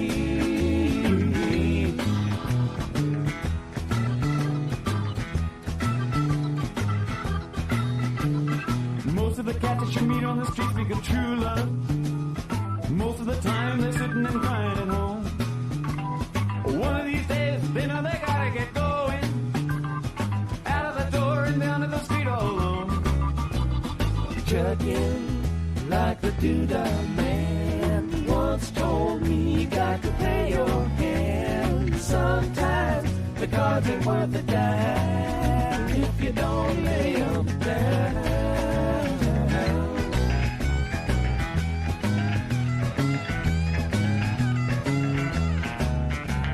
Sometimes the light's all shining on me. Other times I can barely see. Lately it occurs to me, what a long, strange trip it's been.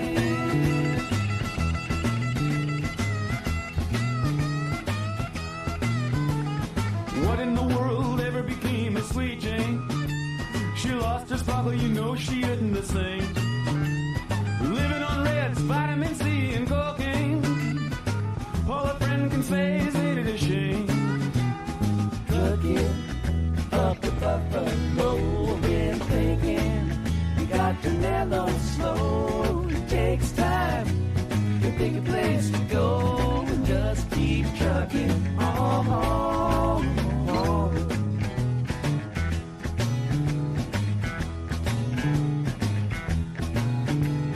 Sitting and staring out of the hotel window. Got a tip they're gonna kick the door in again. I'd like to get some sleep before I travel, but if you got a warrant, I guess you're gonna come in. Busted down on Bourbon Street, set up like a bowling pin. Knocked down, it gets to wearing thin. It just won't let you be.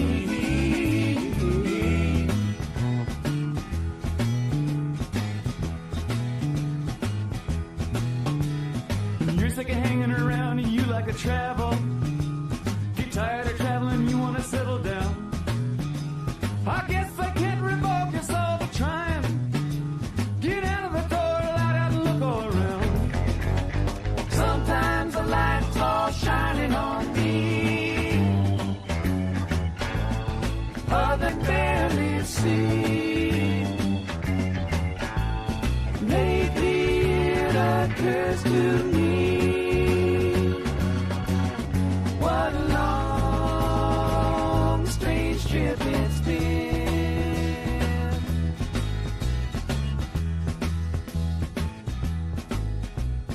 Trucking, I'm going home. Whoa, whoa, baby, back where I belong. Back home, sit down and patch my bones and get back trucking.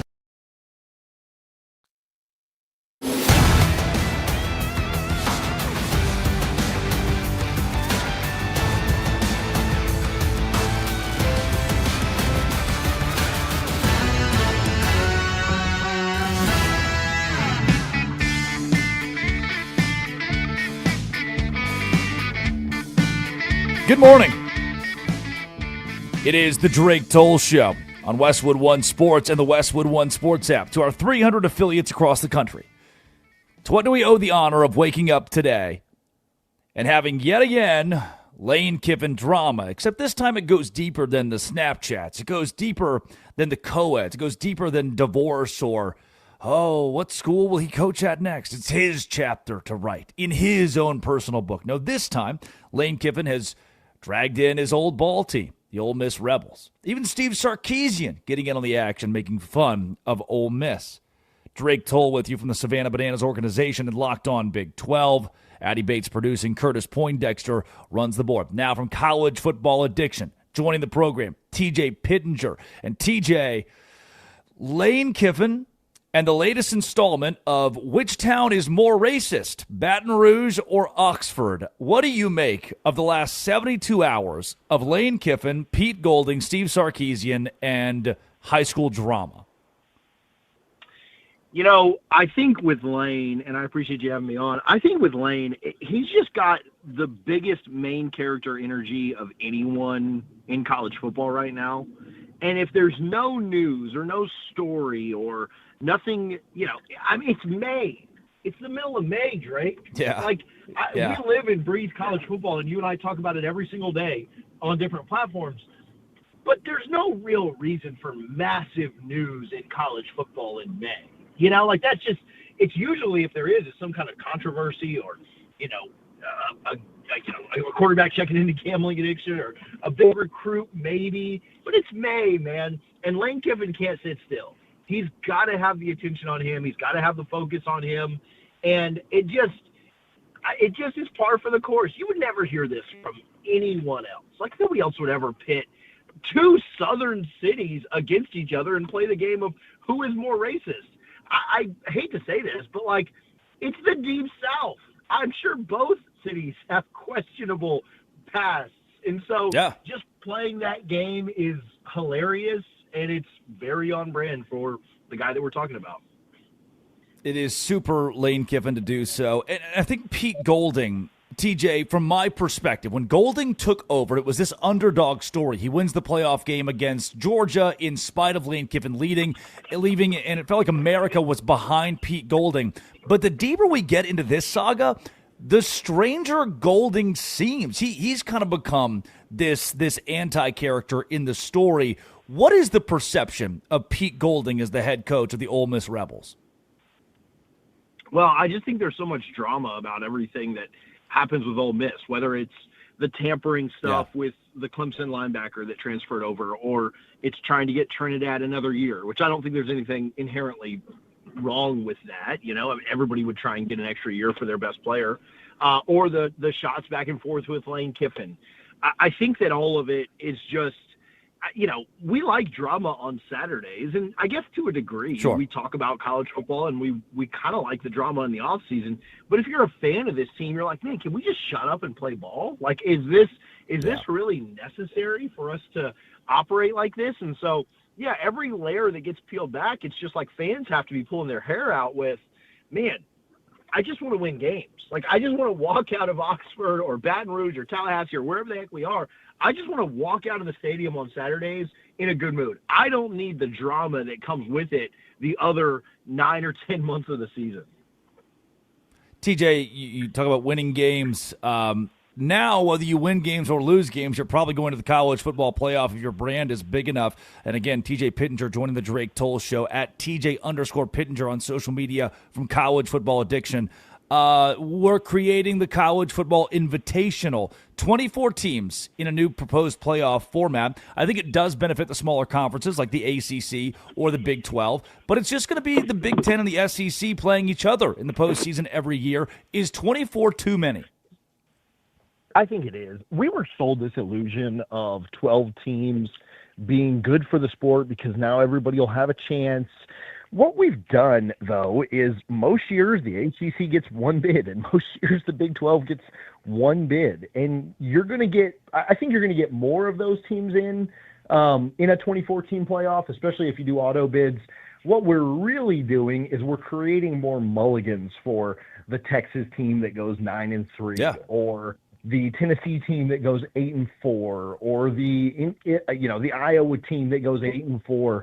We're creating more mulligans for them, and we're not really changing who could go out and win the championship. Like Tennessee last year played Vandy, and they finished the season with a loss to them, but they were ranked 21 in the country.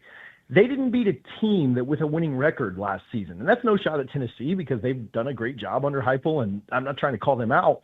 But Tennessee had no chance in you-know-what to go out and win a championship. And so by putting them into the very end of the playoff, we give this illusion of, well, if they get hot, well, they didn't beat a team with a winning record all season last year. So I don't know that we need to see them in a playoff to feel more complete, but we are giving mulligans to SEC and Big Ten teams. We'll get a couple more ACC and Big 12 teams in, but we're not fundamentally changing who can win a championship, because if you haven't beat a ranked team or haven't beat a team with a winning record all year, you're probably not going to go very far in a 2014 playoff, and you probably don't deserve to be in a 2014 playoff. 2 teams, 8 teams, 24 teams, 56 teams. Indiana still would have won the national championship last year, so that point is spot on. And even with that being said, you and I have talked about it on Locked On Big 12 a couple of times. It's getting harder and harder to talk about Texas football in a deprecating way.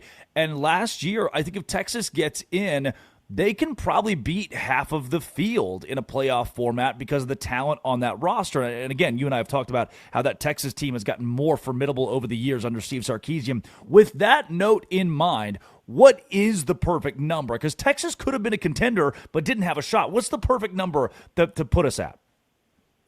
You know, I never really wanted to go to 4, so I was a boomer on that. Like, I was fine with 2. I was fine with the way the playoff worked. College football championships used to reward excellence. And so, I mean, look at Miami. Miami made it all the way to the national championship. And people were saying before the season, this could be a team that contends. But they kind of screwed the pooch in the regular season. They get in with the very last spot of the at-large teams. And essentially, Miami was good enough to win. Texas was good enough to win. Notre Dame was good enough to win last year. Now, probably none of them were going to beat Indiana, but they were all good enough to at least get to the championship game. But I don't know that they deserve the mulligans because they lost too many games in the regular season. And so crowning a champion used to be about excellence, and now it's more about let's get the teams with the most talent in that maybe didn't have a great regular season, but we think the talent could win out. That's never been what college football is about, but it's what it's about now. So I don't know that there's a perfect number. I think 12 is fine. I think 16 actually works pretty fine. Like, you are seeing more talent spread out all over the place. Like I said, Texas could have made a run. BYU probably deserved to be in. Miami obviously got in. Notre Dame should have been kind of in that conversation. But again, it depends on what you're trying to define. Are you trying to give more talented teams more mulligans? If so, then 16 or 24 works great. If you're trying to reward excellence, then you need to go back down to like 2 or 4. Yep. TJ Pittenger on the Drake Toll Show, Westwood One Sports and the Westwood One Sports app. TJ, let's go to Texas Tech, Lubbock, Brendan Sorsby. Given how the NCAA has handled cases like this, and in his case, for those who are not aware, a gambling scandal where, as a redshirt freshman at Indiana, before Curt Cignetti, he bet on Indiana to win a football game. A one-time deal, and now it's caught up to him 5 years later, and the NCAA could end his career in college football. With his steps, with what we know, with everything compiled here, is there any way Brendan Sorsby still plays for Texas Tech this fall? I'd be pretty surprised. I think that just with the NCAA's track record, which you mentioned, Also, the fact that the NCAA is pretty powerless on most moves in college football. Like, they hate the fact that these players are getting paid right now and the money's not all coming to them in the schools. I think that the NCAA comes down harder on certain situations now because they've lost so much power that they kind of have to flex their muscle or grit their teeth. I'd be pretty surprised by him playing this year or ever again. I guess it's not outside of the realm of possibilities that a judge could say, no, you're going to let him play, because we've seen crazier things than that in college football. But I don't know if the juice is really even worth the squeeze. I think that, the rules are the rules. He broke them. I might think the rules are dumb, especially when you consider, how morally wrong is it to bet on your team when you're not impacting the game. But all that said, I would be pretty surprised if he played again, this year or ever in college football.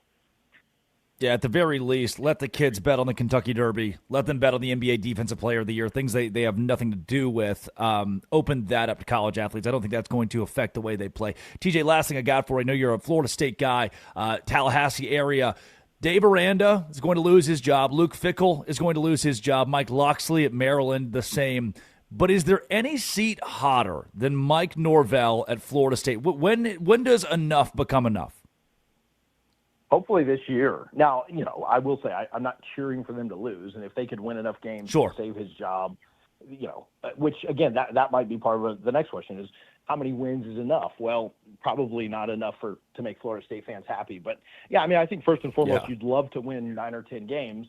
If you don't do that, I don't think that he should have a job. I think, though, the administration will probably keep him if he wins 6 to 7 to 8. But I don't know that he does that this year. So, yeah, I think this is the last year of it. But we'll see. Unfortunately, he has underperformed pretty significantly these 4 of his 6 years, and he does get a 7th year because of the buyout. I do think this is the final season, though, that we'll have to see it. TJ, what is Jimbo Fisher up to? Playing a lot of golf based on what I've heard. Still has a residence in Tallahassee. I think he has a farm just up the road in South Georgia, too. So, that is a name that gets tossed around. I don't know, as much as I appreciate what he did when he was there, I don't know that I love that. I think his better days have passed him by. But, shoot, we saw West Virginia do this with Rich Rod. So, I don't think it's the craziest idea. And if they strike out on their top 3 or 4 or 5 options, I don't know that Jimbo's any worse than, whoever option 7 would be, when you're trying to find a coach. So maybe a remote possibility, but not something I think that would work extremely well. TJ Pittenger of College Football Addiction at TJ_Pittenger on social. TJ, thanks so much for your time early this morning, and excited to listen to your shows this week. Thanks, buddy. Again, talking college football every day across the board, namely on YouTube, and it's an incredible array of the top storylines every day in every conference from TJ Pittenger. I want to reemphasize the point he gave about the college football playoff. When we had 2 teams, the BCS era, I know you all had a problem with it. I know everyone was mad. The playoff gives us, the best team, the team that's best suited to win a tournament in football. Which team is best suited to win in a tournament format? Not the best team in college football, not the team that had the best regular season, not the team that deserved it. Which team is best suited roster-wise to win a tournament in football? That is how we built the playoffs. And the BCS gave us the team that had the best body of work, that have proven themselves worthy of being called national champions. Now, while Indiana still would have done it, BCS or playoff, we're in a weird spot. Ohio State winning it after losing to Michigan at the end of the regular season, that loss didn't matter. A loss to Michigan did not matter for Iowa State. Well, surely wouldn't matter for Iowa State. They didn't play in the game. Ohio State did. It did not matter for Ohio State. How is that good for college football? I don't think it is. But, you see that? On the floor. Whoa. Right there, in front of you. No. To the left. Yep, there. That's toothpaste. That's out of the tube. And it's not going back in. When we come back, PJ Glasser. We got golf this weekend? Oh, we got golf. joins the Drake Toll Show. This is Westwood One Sports and the Westwood One Sports app. This is the Drake Toll Show.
got a sweet little body and she's rolling in the caddy with me. Big gooner.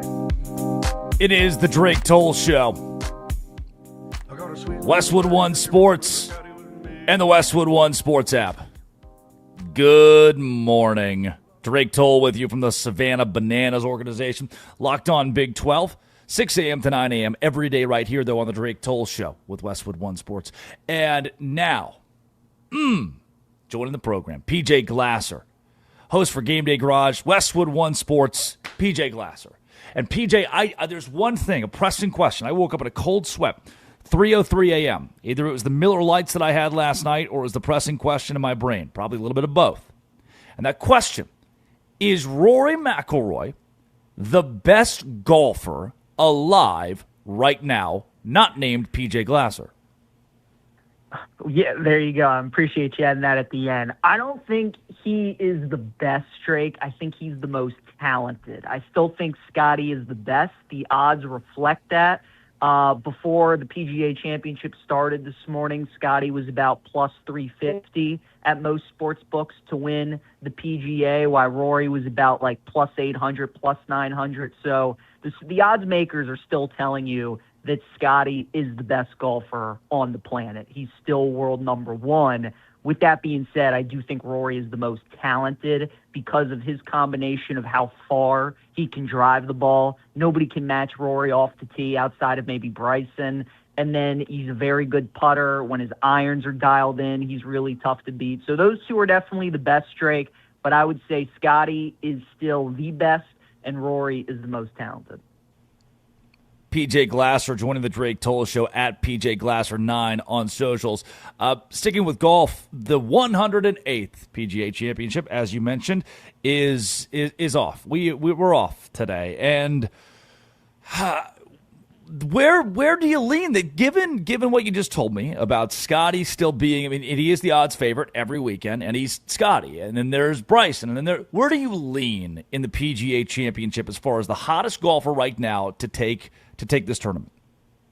Yeah, I think Scotty, if you're looking at somebody towards the top, Drake, would probably be my play. He hasn't been very Scotty-like up to this point so far this season. He set the bar pretty high for himself the last couple of years because at this point, he already had a couple wins under his belt. It feels like he's in the top 10 every week. Kind of got off to a slower start this year. He's been better as of late, and I just think this course really sets up well for him because there are big greens at a lot of undulation. They got a lot of slope to them. You got to hit your shots in the right spot. And when Scotty's dialed in, his iron play is better than anybody. That's where he makes his money. So I think he's a good option this week if you're looking for somebody at the top. The other guy kind of towards the top, Drake, I like is Xander Schauffele this week. He won the PGA a couple years ago. He won with a winning score of 20 under. I think the winning score this week could be something kind of similar. And his game at a course like this, I think, should match pretty well. So if you're looking, guys, towards the top, Scotty, good option. I think Xander would be another guy I'd look at as well. PJ, outside of the championship, the whole Bryson deal about how, what if I just hung it up and just did YouTube full time? We live in a society where high-level professional athletes are asking the question, what if I quit my day job to post video on YouTube?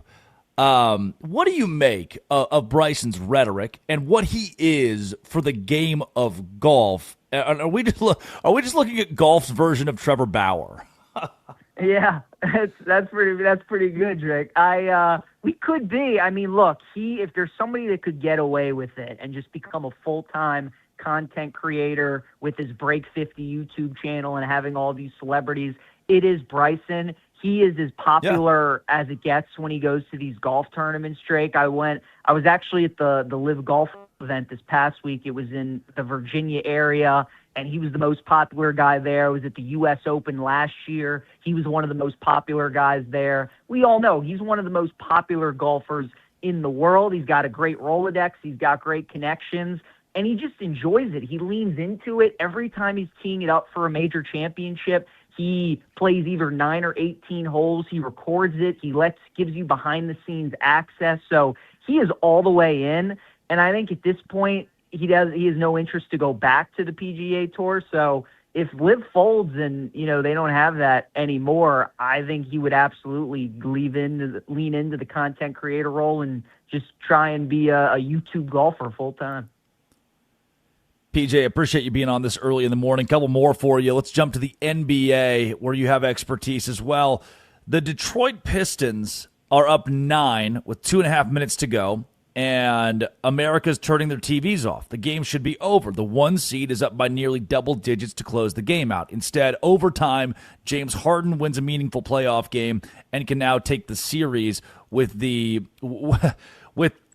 Cavs up by a game, 3-2, and starting the series having won on the road.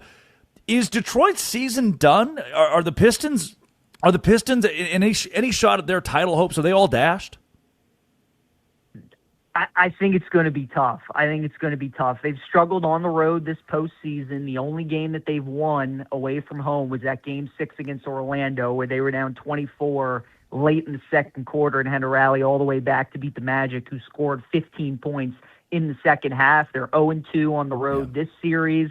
It's going to be tough, Drake. It's going to be tough. Cleveland has been the better team in this series. They've been much better at home. And then even those first 2 road games in the series that they lost, I mean, they were one-possession games with 5 minutes to go, just like last night was. And like you said, Detroit was in control. They were up 8 late. Cavs make the great comeback, find a way to win it in overtime. So I think the way that the Pistons have been playing throughout this postseason, how they've struggled on the road, and how Cleveland's just been the better team this series, I do like the Cavs to close it out in 6. So yeah, I think Detroit's definitely in trouble on Friday night. PJ, last thing I've got for you: the Thunder and the Spurs. Is that the true NBA championship? I imagine that's what we're going to get. Are those the best 2 teams in basketball in 2026? I think so. The Knicks are certainly making a case for it. Drake, I've almost compared the NBA playoffs a little bit to what we saw in college basketball this past year. If you remember, those 3 teams in college hoops were a notch above everybody, right? You had Michigan, Arizona, and Duke. It feels like OKC is Michigan at this point. It feels like the Knicks are Arizona, where they're coming on right now. They're playing their best basketball, and they're becoming a very trendy team that people like. And then the Spurs are Duke. They're just kind of hanging around there with maybe one of the best talents in the NBA and certainly capable of making a run. And with the history they had in the regular season against the Thunder, beating them 4 or 5 times, could definitely make an interesting case. I still think OKC is the team to beat, Drake. I still think they win the title. I kind of think New York is the second best team, but I think the Spurs are a more difficult matchup for Oklahoma City. So if you're looking for a team to beat the Thunder, I think it's the Spurs. But I think regardless, man, I just think OKC, they're too good, they're too deep, and I think they're going to go back-to-back. Spurs had a lot of regular season success against the Thunder, but the playoffs are a different animal, and it's not a very experienced playoff roster in San Antonio, whereas OKC they did the whole thing last season. PJ, appreciate your time this early in the morning. How can folks best support you and find more of your work? Yeah, Drake, they can follow me on X at PJGlasser9. I'll be filling in some shows on Westwood One Sports over the next couple weeks here. BetMGM tonight on Fridays. I'll be filling in BetMGM Game Days with Chris Mack on Sundays, so you can check me out there as well. PJ, thanks again. Anytime, my friend, anytime. Love the perspective on the Knicks being the second best team in the NBA. I like that we disagree. I think it's the Spurs, but I like a differing opinion from a guy who watches hoops, a guy who knows ball. Okay. You can argue in either direction. I'm glad that PJ and I have differing opinions there. Gentlemen's disagreement. I think it's the Spurs. PJ's on board with the New York Knicks and Jalen Brunson. I have not mentioned enough hockey today, so let's get you some highlights before we get you to Trivia Thursday. Last night, a 2-goal comeback with 3 minutes to go in the Wild Avs game in Denver. The Wild, they were up 3-0 going into the second period, up 3-1 going into the third, and with the Avs closing minutes of the game still down 3-1, What a rally it was for Colorado. Let's give you the game-tying goal that put Colorado in a position to send this thing to overtime from Nathan McKinnon. 6 gamers on the ice for the Avs. Here's McKinnon shooting one. He scores! He scores! The Avalanche tie the game at 3. That is Curtis Poindexter just spamming the horn sound. Correct. And to win it in overtime, Brett Kulak, game-winning goal. Into the Minnesota zone, it's Natchez. Natchez, shot, score! Kulak wins it. The Avalanche move on.